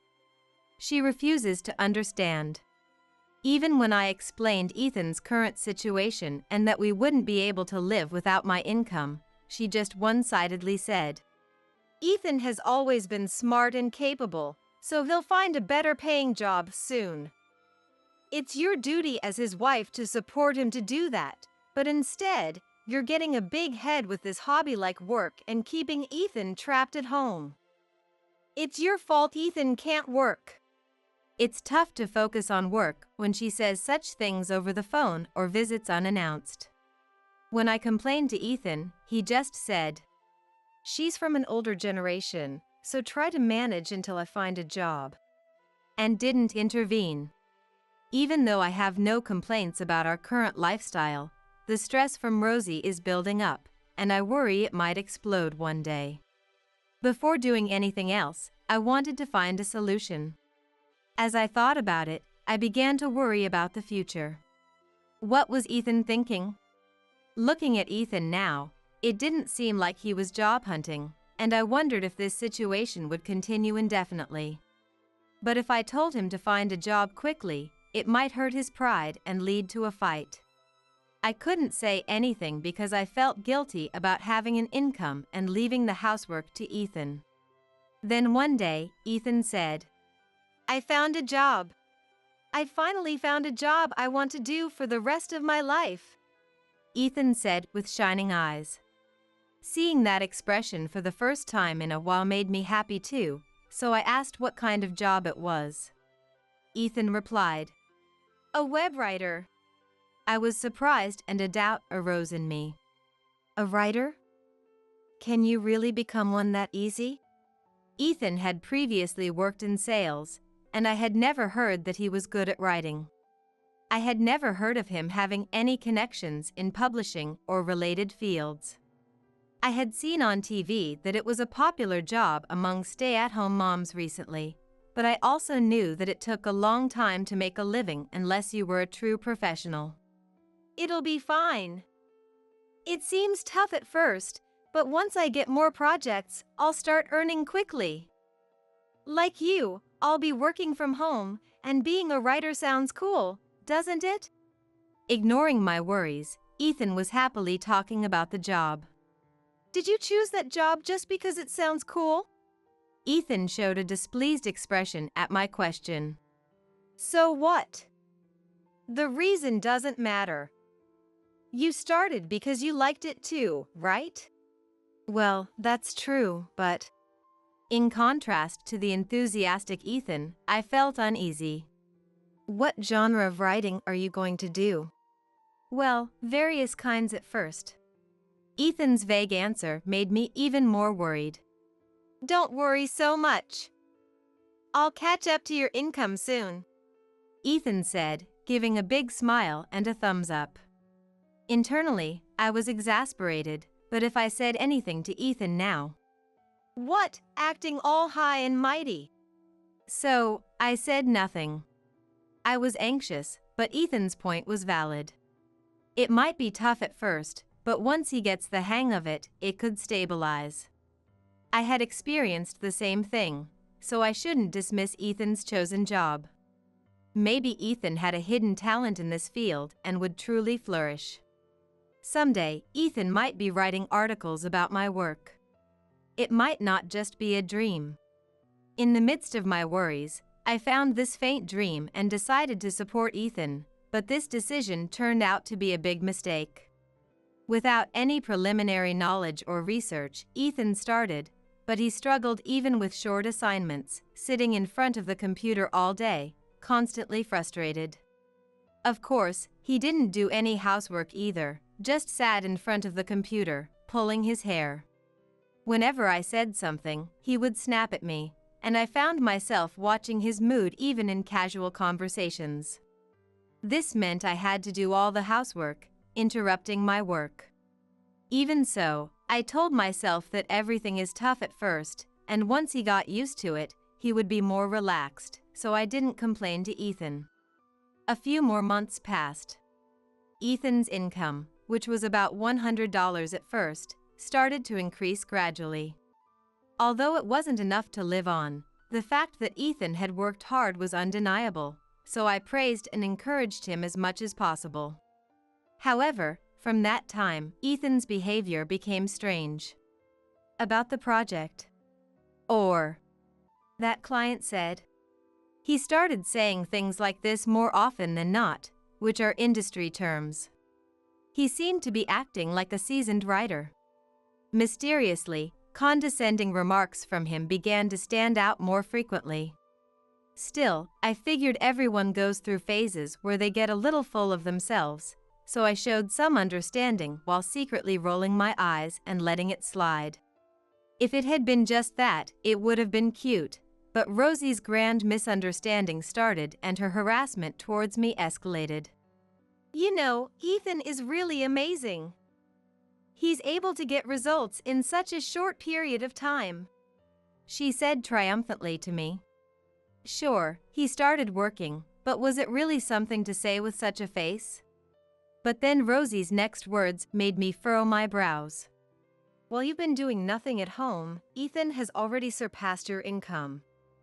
You need to quit your job and start having children. What? Ethan surpassed my income. I couldn't grasp the meaning of Rosie's words and fell silent. It looks like you're speechless. You should be grateful to have a husband as capable as Ethan. Honestly, you're not cut out to be a wife, she continued. I'm sorry, I don't understand what you're saying. Ethan surpassed my income? Did he tell you that? Yes, he did. He's been crying about how hard it is to do all the housework every day. If you can't take care of Ethan, give him back to me. As I started to see what was going on, I decided it would be better to talk to Ethan instead of arguing with her. I nodded appropriately, gently ushered Rosie out, and waited for Ethan to come home. In the evening, Ethan, who had been out pretending to be a savvy writer covering a cafe article, came back. I told him what Rosie had said to me during the day. What have you been telling Rosie? She seems to be really misunderstanding things. When I said that, Ethan started to panic. Huh. I'm not sure. Maybe I didn't explain it well? Seeing Ethan's reaction, I was convinced he was lying. You don't have to tell the whole truth, but it's hard for me when you make it sound like everything is my fault. Rosie hasn't liked me from the start, and I want you to clear up this misunderstanding. When I said this, Ethan's eyes suddenly flashed with anger, as if he felt accused. Shut up. Men have pride, you know. Can't you go along with a little lie? Sorry. Startled by Ethan's sudden shout, I apologized reflexively. But Ethan said, I'm feeling sick of this, and stormed out. When did Ethan become like this? He wasn't always this difficult. He used to be a bit childish, but he never had such temper tantrums. Is it my fault? Did he hate that I left the housework to him? Did my higher income hurt him? But even so, I can't just quit my job so easily, and things won't change overnight. What should I do? I couldn't sleep at all, and Ethan didn't come home that night. The next morning, I heard the front door open and thought it was Ethan. But it wasn't Ethan, it was Rosie. Oh, what? Have you been crying? Haven't slept? You look awful. Seeing my face, Rosie said with a snicker. Where's Ethan? I was so surprised that I couldn't respond, as I thought Ethan had gone to Rosie's place. Humph, can't even answer properly? Rosie sat on the sofa. Just then, Ethan came back. Huh? Mom, what are you doing here so early in the morning? Ethan looked surprised to see Rosie. I figured you haven't been eating well, so I decided to make you breakfast. I also brought plenty of side dishes, Rosie said, pulling out numerous containers from a paper bag. By the way, Ethan, where were you headed so early in the morning? Rosie asked, and Ethan, looking slightly flustered, replied, Just for a walk. Then, turning to me, Right, Lily? he added. Ethan's flustered reaction made me feel a growing sense of unease. When I didn't respond, Ethan tried to cover it up by overly praising Rosie's homemade treats. Honestly, any decent wife would get up earlier than her husband to prepare breakfast. But look at you, with your puffy face, still in your pajamas, just standing there. Poor Ethan, Rosie said smugly, glancing at me sideways. Then Ethan joined in with Rosie, saying, Exactly, Mom, tell her. Rosie's snide remarks only happened when Ethan wasn't around, and whenever I told Ethan, he would just laugh it off. But now, right in front of me, Ethan was teaming up with Rosie to insult me. And he was doing it with a carefree smile I'd never seen before. Calling that hobby of yours work. You have no idea how different it is from a man's job. Right? I should have opposed this marriage. Mom, this is delicious. You're the best, Ethan said loudly, deliberately, while shoveling food into his mouth, and Rosie lounged on the sofa as if it were her own home. At that moment, I felt truly miserable for the first time. Hey! At least make some coffee. You really have no sense, do you? The instant Rosie said that, something snapped inside me. I grabbed Rosie by the arm and forcibly pushed her out, locking and chaining the door. Rosie started shouting from outside. Hey! What are you doing? I stood in front of the door as Ethan tried to unlock it. What was that about? Are you both enjoying bullying me? What's your deal? And where were you last night? Shut up. Just open the door. No! I'm talking to you. I won't move until you answer me. Shut up. Ethan shoved me aside and opened the door. What's wrong with you? You're a horrible woman. Apologize to Mom. Even with both of them yelling at me, I kept my mouth tightly shut. You've got to be kidding me. Think about what you've done. Ethan spat those words at me and left with Rosie. As Ethan walked past me, I caught a faint scent of soap. It's over. The moment I said it out loud, I couldn't stop the tears. Ethan hadn't changed. He had always been like this, I just failed to see it. The fact that I earned more only highlighted his true nature. As for where Ethan was last night, a woman's intuition shouldn't be underestimated. I could guess. I didn't want to know, but maybe I needed to find out. I wanted to lie down, but I had a lot of work piled up. I washed my tears away with cold water and headed to my workshop. The next day, Ethan and Rosie showed up as if nothing had happened. Then she said, Have you reflected on your behavior? Well, it doesn't matter. Ethan and I talked it over last night. I'm moving in today to live with you. What? That's right. Moving in. Ethan's suffering like this is unfair, so I'll be here to supervise you. Right, Ethan? Yeah. You can learn a lot from Mom about being a proper wife. They looked at me, but it was as if they were talking to themselves, disregarding my presence. Is Rosie going to live here? That's what I've been saying, isn't it? You really lack comprehension, don't you?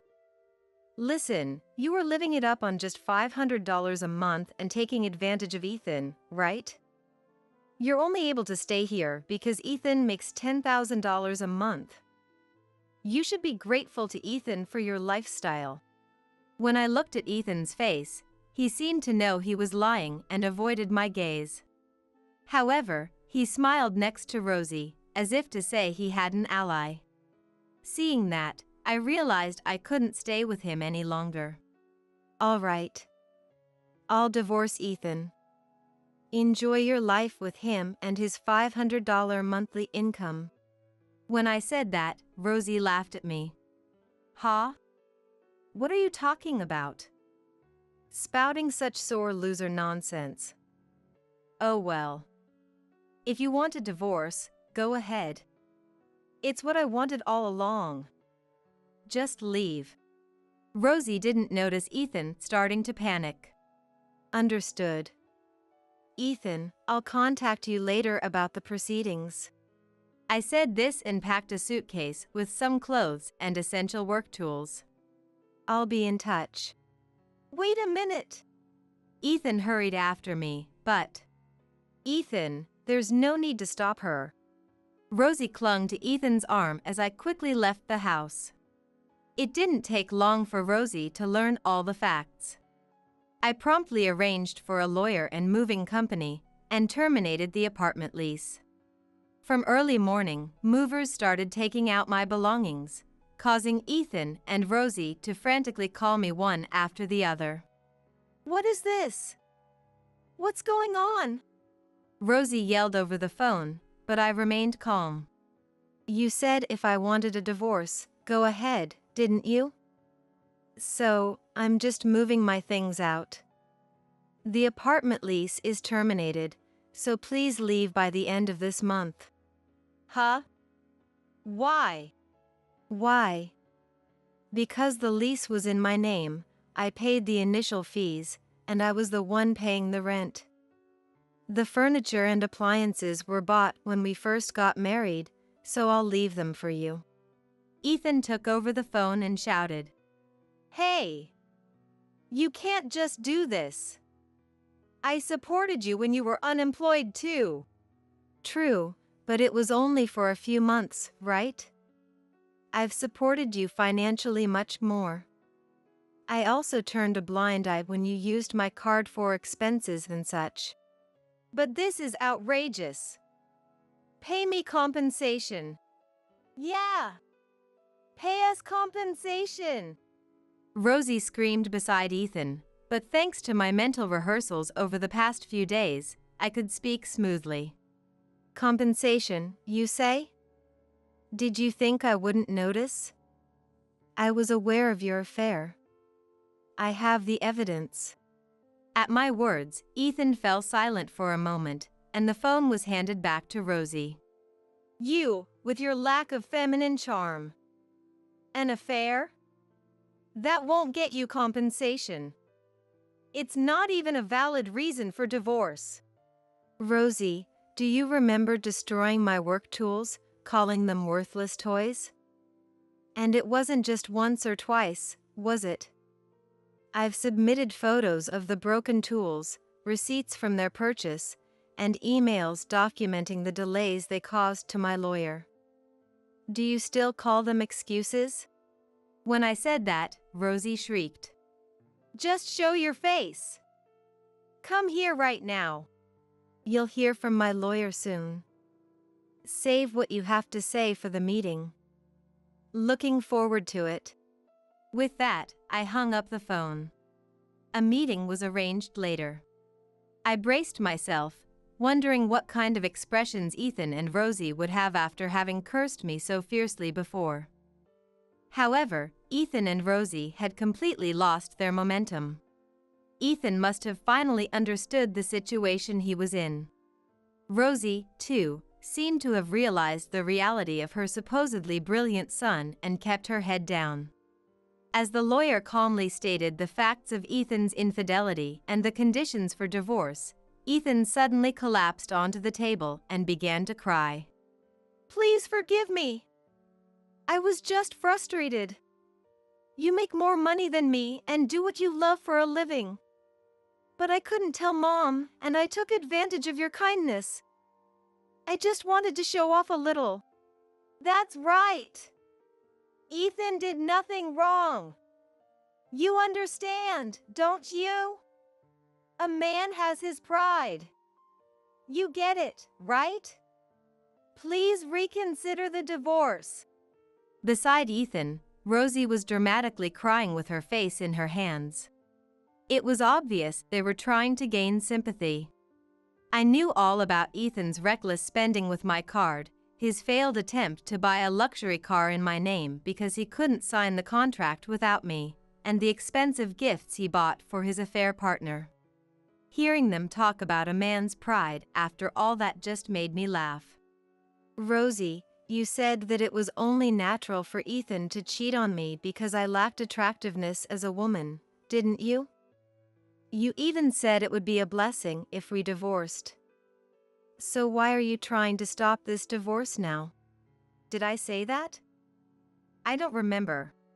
Rosie mumbled, avoiding eye contact with me.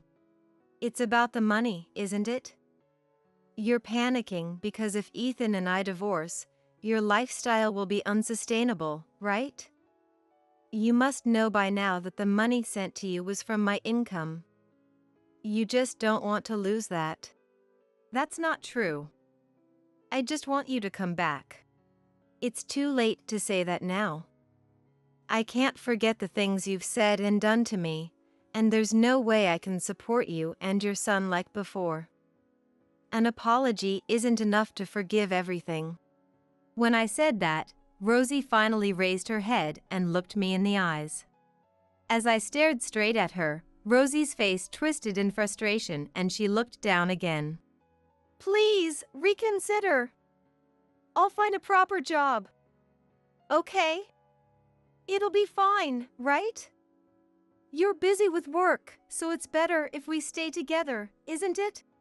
Seeing Ethan pleading with upturned eyes, I realized I had no feelings left for him. We're past that point. Honestly, it's very disappointing. But I can't live with you anymore. I have many flaws and things I need to reflect on, but from now on, please cherish your beloved Rosie and live happily together as mother and son. That's what I hope for now. No way! Glancing at Rosie, I saw her glaring at me. I didn't look away from Rosie and said, Rosie, isn't it great? Not only did you get rid of the wife you didn't like, but you also got your beloved son back. It's truly a dream come true. I hope you find a wife who will do everything you want someday. Enjoy your life with your son, who thinks he's a big shot in the industry on a $500 salary. Now you can cook him delicious meals every day. You must be so happy, Rosie. I smiled sweetly as I said this. I thought I heard Rosie mutter, You devil. but I pretended not to hear and carried on calmly. Thus, my divorce from Ethan was finalized successfully. Ethan sold the furniture and appliances I left behind and moved back in with his parents, but without an income, the relationship with his parents deteriorated, creating a tense living situation. Now that we're no longer together, I hope he will put serious effort into his current job to make a living. He was just relying on my income, but I'm sure he'll get serious when he's under pressure. I want him to get serious. With a heavy burden lifted off my shoulders, my work has become even more productive, and recently I've been getting orders from various places. Now, I can afford to hire an assistant and have started my own company. There was a bit of a commotion when my company's website and the social media managed by my staff received slanderous comments about my products and me personally, but it was quickly discovered that Rosie was the source of all the negativity. I considered hiring a lawyer to file a lawsuit, but I thought it would be more mentally taxing to deal with Rosie for a long time if I escalated the situation, so I settled for a warning. I want to believe it has been resolved, but if something like this happens again, I won't hold back. Rosie probably blames me for the situation she's in now. Thinking about her obsession makes me shudder, but it doesn't matter anymore. I'm now living a fulfilling life with my team. It has been a year since my daughter Nicole and her husband Jason moved in with us, and they have since welcomed their adorable baby boy, Matthew. Today is the day my mother-in-law, Michelle, will meet Matthew for the first time. My husband, Christopher, had gone to pick up Michelle and was just returning with her. I've brought Michelle home, everyone. Oh, welcome, Grandma. Nicole, who had always been very close to Michelle since she was a child, had been looking forward to this moment ever since she gave birth. We live separately from Michelle. Considering her age and health, I often feel uneasy about the future, but it was all out of consideration for Michelle's unique constitution. She has a natural sensitivity to the spiritual world, making it difficult for her to be around large groups of people, as she feels overwhelmed by the spiritual energy. Seeing her arrive, Nicole's eyes lit up with excitement. Encouraged by Nicole's eager expression, I walked over to Michelle with Matthew, whom I had been holding and soothing. Welcome, Michelle. This is Matthew. Suddenly, she clutched her chest and appeared to be in pain. Michelle? Just moments ago, Michelle had been smiling calmly, but as soon as she saw Matthew, her eyes widened in shock, and she collapsed on the spot. What's wrong, Michelle? Are you okay? It hurts, it's painful, that child is, no. She desperately tried to convey something. In stark contrast, Matthew remained innocent and smiled happily in my arms. My name is Elizabeth. I used to work as a nursing care worker, but now I am retired and live with my husband Christopher, my daughter Nicole, and her husband Jason. Our peaceful life as a family of 4 is fulfilling, but there are a few concerns. I wish Grandma could live with us, Nicole said wistfully as she sipped her coffee. Currently, we live separately from Michelle. Michelle is 91 years old this year. Given my professional background, the idea of not being close by to support her, or what to do if something happens, constantly worries me. Yes, but I remembered the time I had suggested to her that she live with us. It's more comfortable for me to live alone and spend my days leisurely. That's her choice, and there's nothing we can do about it. Despite being 91, Michelle is incredibly energetic. Her letters often recount her mountain climbing adventures. She told me before that she loves the mountains because she feels at peace surrounded by nature's energy. Also, she seems to have a strong sensitivity to emotions, especially other people's feelings. I shared a memory with Nicole while enjoying a slightly indulgent cup of coffee. When you were still in preschool, there was a time when you went missing, remember? What? Really? Nicole exclaimed in surprise. She might not remember much since she was so young then. But at that time, Christopher and I were frantically searching for Nicole, so much so that even strangers offered to help. We called our neighbors and searched around the preschool and the neighborhood, but we couldn't find you anywhere. Christopher suggested we talk to Michelle. And then, your grandma. Over 10 years ago, Michelle was much more energetic than she is now. When I consulted her, "That's really tough," she said and quietly closed her eyes on the spot. I wondered what she was doing, but there was something about her atmosphere that made me feel I shouldn't speak, so I remained silent. A few seconds later, Michelle clutched her chest in pain and said as if she was feeling it herself, "She's in a dark place. It's lonely and it hurts a lot." When we focused on searching dark places as Michelle suggested, we found Nicole, who had sprained her ankle and couldn't move, inside a hole near a nearby embankment. No way! I don't remember that at all. Afterwards, when I asked her how she knew, she just said she could sense Nicole's fear. After finishing the story, Christopher, who had been quietly reading the newspaper, looked up and softened his expression nostalgically. Now that you mention it, I do remember that happening. Wow, so psychic abilities really exist. Grandma, you're amazing. I had heard from Christopher that Michelle had psychic abilities, but until that event, I didn't believe it. I myself don't have any psychic abilities, and I thought such things were just fiction. But Michelle's demeanor at that time certainly made me feel she had some kind of supernatural power, and since then, I've been able to accept her strange statements more openly. Because she is sensitive to other people's emotions, which is part of her psychic abilities, I haven't been able to strongly insist that she move in with us. If she has such sensitivities, living alone must indeed be more comfortable for her. Living with others might prevent her from relaxing and even harm her health. However, I can't say this current situation is ideal. I sighed deeply, wondering what to do. And my worries didn't end there. A year ago, after Nicole and her husband Jason got married and started living with us, our front door began getting spray painted with graffiti. It's been spray painted again. One day, when I went outside to do some weeding in the garden, I found the front door covered in noticeable graffiti. Erasing the extensive spray marks by myself was too much effort, so I decided to ask Christopher for help as usual. Christopher, I'm sorry, but could you help me clean off the graffiti? Oh, again?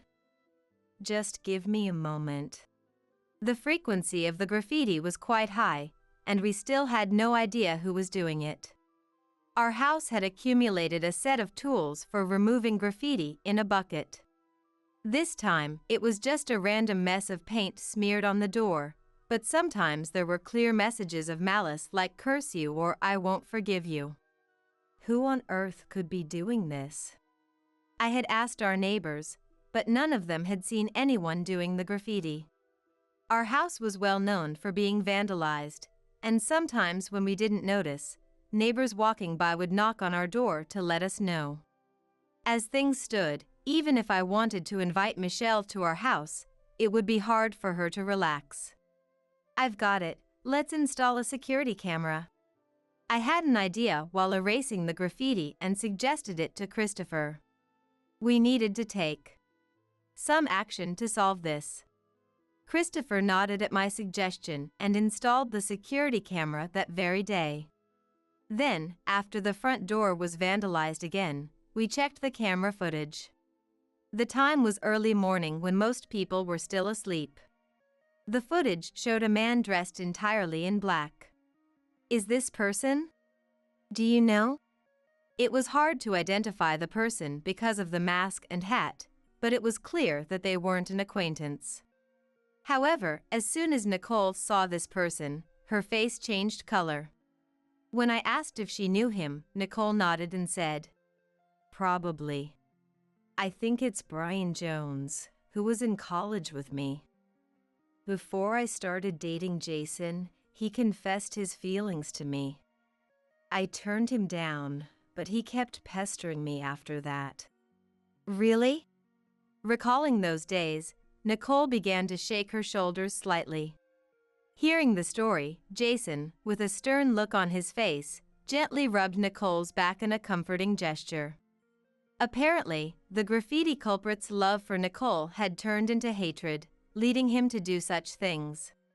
I don't know what happened between them, but Nicole is not the kind of person to toy with someone's feelings. The sharp glint in the culprit's eyes, along with a gaze filled with madness and hatred, made me feel a chill down my spine. Christopher must have felt the same thing because he spoke in a severe tone. We should contact the police.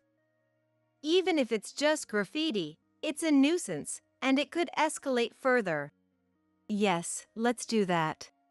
It would be too late if something happened. We had the video and several photos of the graffiti, so we had enough evidence. We decided to take this footage to the police. When we explained the situation, the police took it as a malicious act and gave the culprit a stern warning. As Nicole had predicted, the culprit was Brian, who harbored intense hatred towards Nicole and Jason. Brian's parents found out about his mischief, and he had to quit his current job and return to his hometown. After that, the graffiti incidents completely stopped, and we were finally able to feel at ease. However, the uneasy feeling inside me didn't go away. Shortly after that, Nicole's pregnancy was discovered. She had mentioned that she had no appetite despite not feeling unwell, and then we found out. I had already been informed over the phone, so I warmly welcomed Nicole when she returned from the hospital. Nicole, congratulations. Thank you, Mom. From now on, you have to be careful about many things. No vigorous exercise, no lifting heavy objects. Take it easy with work and keep a relaxed mind. I heard that from the nurse many times. Nicole seemed tired of hearing this repeatedly. But her joy was undeniable in her expression. As we talked about the future, the living room door opened. Looking up, I saw Christopher coming back from outside. If you need anything, don't hesitate to rely on us, Nicole. Christopher must have overheard our conversation from outside the room, as he spoke kindly. Standing next to him was Michelle, wearing a joyful smile. I had asked Christopher to pick up Michelle. Congratulations, Nicole. Grandma. When I shared the happy news with Michelle, she was very excited and insisted on coming over. Her enthusiastic voice over the phone had made me happy too, so I asked Christopher to bring her. Michelle grasped Nicole's hands, tears welling up in her eyes. It may be tough from now on, but I'm sure a lovely baby will be born. I'm so looking forward to it. Good things come with long life. Nicole smiled happily and nodded at Michelle's encouragement. It's wonderful to have such a cute baby, isn't it? Do you sense it with your intuition? It's not intuition. It's just a little dream of mine. When I asked this, Michelle winked at me in a playful tone. Yes, of course. Any baby would be adorable. While I was internally regretting my intrusive question, I suddenly remembered the graffiti issue. Oh, Michelle. You mentioned before that someone was doing graffiti on our property, right? Yes, I did. We found out who the culprit was, contacted the police, and there haven't been any more incidents. You don't have to worry anymore, so why don't we live together? Brian has gone back to his hometown, and the neighbors here are all kind and peaceful people. Michelle shouldn't have anything to worry about anymore.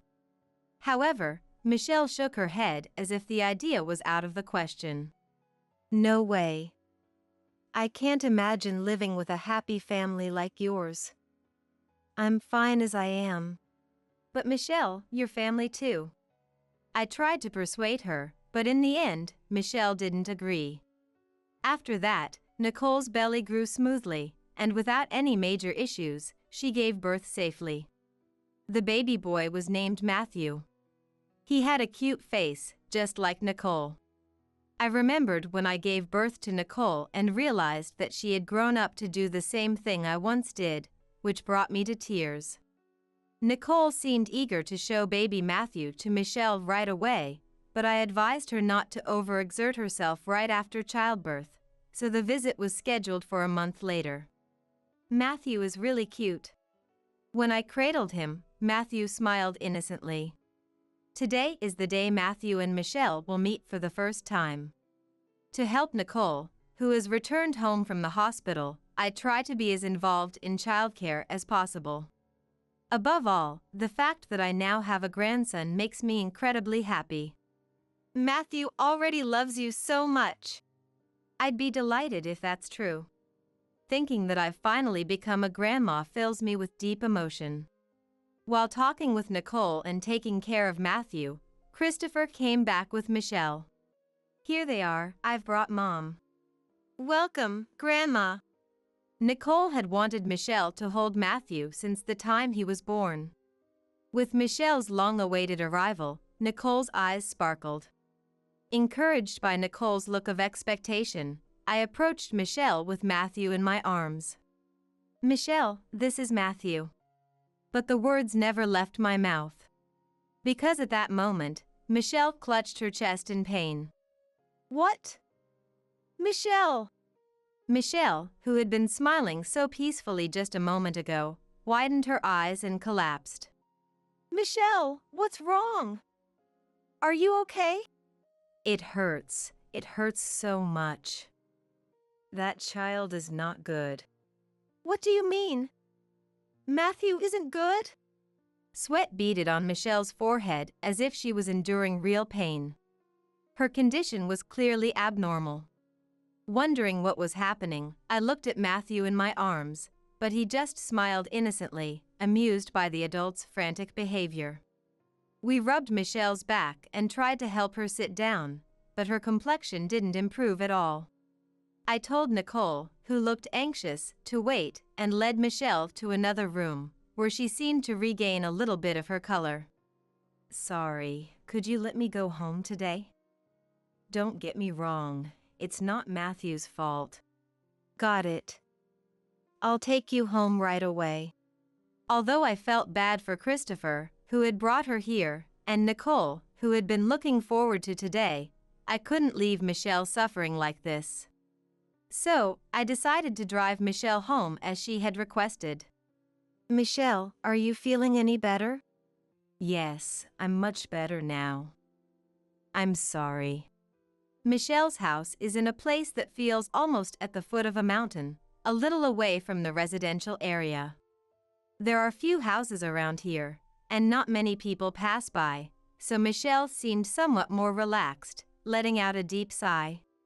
It's okay, you don't need to apologize. But what happened earlier? Michelle doesn't have any chronic illnesses. Yet she suddenly clutched her chest and started suffering, so there must have been some cause other than illness. I offered her some tea with relaxing properties as I asked. However, Michelle seemed reluctant to recall what had happened, averting her eyes and hesitating with her words. "You know, when I looked at Matthew, I felt a very terrifying sensation." A terrifying sensation? Her expression was pained, and I had a really bad feeling. It's the same feeling that's been smoldering in my heart since we identified the person who vandalized the property and thought the danger was gone. The terrifying sensation Michelle mentioned must be due to her sensitivity to such things. If her sensitivity reacted the moment she saw Matthew. I suppressed my growing anxiety and called Christopher immediately. Hello, Christopher. Could you and Jason look around near the house? What's going on? He probably had been reading the newspaper. Christopher sounded surprised at my sudden request. I have a feeling there might be someone suspicious around. I have a really bad feeling about this. Understood, we'll do that. Christopher, having grown up with Michelle's sensitivity, understood even better than I did. He seemed to sense what I was implying, so he quickly called Jason, told Nicole not to leave the house, and stepped outside. I heard the sound of the front door opening over the phone, and my heart began to pound more furiously. "I'll call you if anything comes up on this end," Christopher said, intending to hang up. But the next moment, I heard Christopher's angry shout through the phone. What are you doing there? The sound of Christopher's hurried footsteps. Christopher and Jason yelling at someone whose voice I didn't recognize. And then, the unpleasant sound of metal scraping against metal. I won't forgive you. Nicole. You betrayed me and had a kid. Did you think you could be the only one to be happy? Through the phone, I clearly heard Brian's voice, not the usual calm Christopher, but filled with hatred. Christopher, what's happening? What's going on? Christopher? I clung desperately to the phone, but the noise made it impossible to grasp the situation. After those frantic sounds faded, the noises from the other side of the mobile phone eventually quieted down. When I was contacting Christopher from Michelle's house, he had spotted Brian lurking in the shadows of the house. And Brian was carrying a lot of knives. It was clear what he intended to do. Christopher and Jason confronted Brian, who seemed ready to lash out at any moment. Fortunately, Jason, with his martial arts experience, managed to subdue Brian without anyone getting hurt. The police were called immediately afterward, and Brian was finally arrested. As he was being arrested, Nicole, it's all your fault, you traitor. he directed his anger at Nicole, revealing his resentment towards her. It's all thanks to Michelle. Really, thank you. If Michelle hadn't noticed, who knows what would have happened. After things settled down, I visited Michelle's house again. The fact that Nicole and Matthew were safe was largely due to Michelle. The pain Michelle felt at that moment was the intense hatred Brian had towards Matthew. When I brought a cake to thank her, Michelle, as usual, downplayed her role. You're exaggerating. She shrugged. I didn't do anything. It was Elizabeth who managed everything, and everyone else who caught the culprit. No, that's not true. If you say it was thanks to everyone, then that everyone includes you, Michelle. I was truly relieved. The thought of something happening to newborn Matthew or Nicole, who was struggling with her first experience of motherhood, was terrifying. We comforted each other and felt relieved. However, one day when it seemed like the incident had settled down, the doorbell rang ominously. Yes, who is it? Given it was after the incident, I thought it might be the police or a mail carrier and opened the front door. But in the next moment, I regretted it. Hello, we're the Joneses. Is this Nicole's residence? There stood a couple with creepy smiles I didn't recognize. Joneses. We're deeply sorry for the trouble our son caused. Why were Brian's parents at our house? How did they even know our address when we're not acquainted? A bad feeling from that day ran down my spine. We came to apologize directly to Nicole and Matthew. Could we please come in? What were these people saying? I didn't want anything more to do with the perpetrator. And it seemed unnatural for Brian's parents to come to our house to apologize. The incident had just happened. Isn't that something that should be done through a lawyer or the police? There was no way I would let these two meet Nicole and Matthew. I'm sorry, but she is deeply hurt. There's no way I can let her meet you in such a state. Please leave. Please, we just want to apologize. Brian's mom leaned in, putting her hand on the door I was trying to close. Her persistent calm smile made me feel even more terrified. No, thank you. Your apologies mean nothing. If you truly care about Nicole, then please never get involved with her again. When I said this in a stern tone, Brian's mom's eyes widened in surprise. Then, suddenly, she raised her voice so loudly that it could be heard by the neighbors. What? I knew I wasn't wrong. It's horrifying to think that my sweet Brian might have married such a rude person's daughter. To reject Brian, there must be something wrong with Nicole. She must have been toying with Brian. Excuse me. I felt a strange chill run down my spine as I noticed the drastic change in his behavior, so I closed the door and locked it again. If they cause any more trouble, I'll call the police. Thinking that, I gripped my mobile phone tightly, feeling a cold sweat trickle down my back. Brian's parents continued to stand stubbornly in front of our door, but after a while, they seemed to give up and quietly left. I sat down on the floor, relieved. Even though the culprit was caught, it might still be too early to feel completely safe. I decided to share this with my family. Actually, Brian's parents came by today. What? During dinner, when everyone was gathered, I spoke in a tense tone. Nicole's face turned pale with anxiety, and Christopher and Jason furrowed their brows. They insisted on apologizing to Nicole and Matthew directly and asked to be let in, but I told them to leave. That's unbelievable! There was no sign that Brian's parents genuinely wanted to apologize. I just couldn't understand what they were thinking. They were simply eerie. Then, trying to lighten the dark mood, Christopher said firmly, "Let's move. It's not good that they know our address." I think so too. Although this place was very comfortable to live in, the fact that Brian and his parents knew our address was a constant source of anxiety. Even if everything is okay now, there's no guarantee it will stay that way in the future. Elizabeth, you've been worried about Michelle too, right? What does that mean? It was as if Christopher understood everything I had been concerned about as he winked at me. In this way, he might be quite similar to Michelle. Michelle, why don't you come live with us? After successfully moving, I came to visit Michelle's house again. This house was very quiet, suitable for spending the rest of one's life alone, but it felt a bit too lonely for me. The new place is surrounded by nature, and I'm sure you'll like it, Michelle. And besides, through this incident, I realized something. Until now, I had thought that I needed to support Michelle unilaterally. Somewhere in my heart, I saw her as someone to take care of. But that's not all.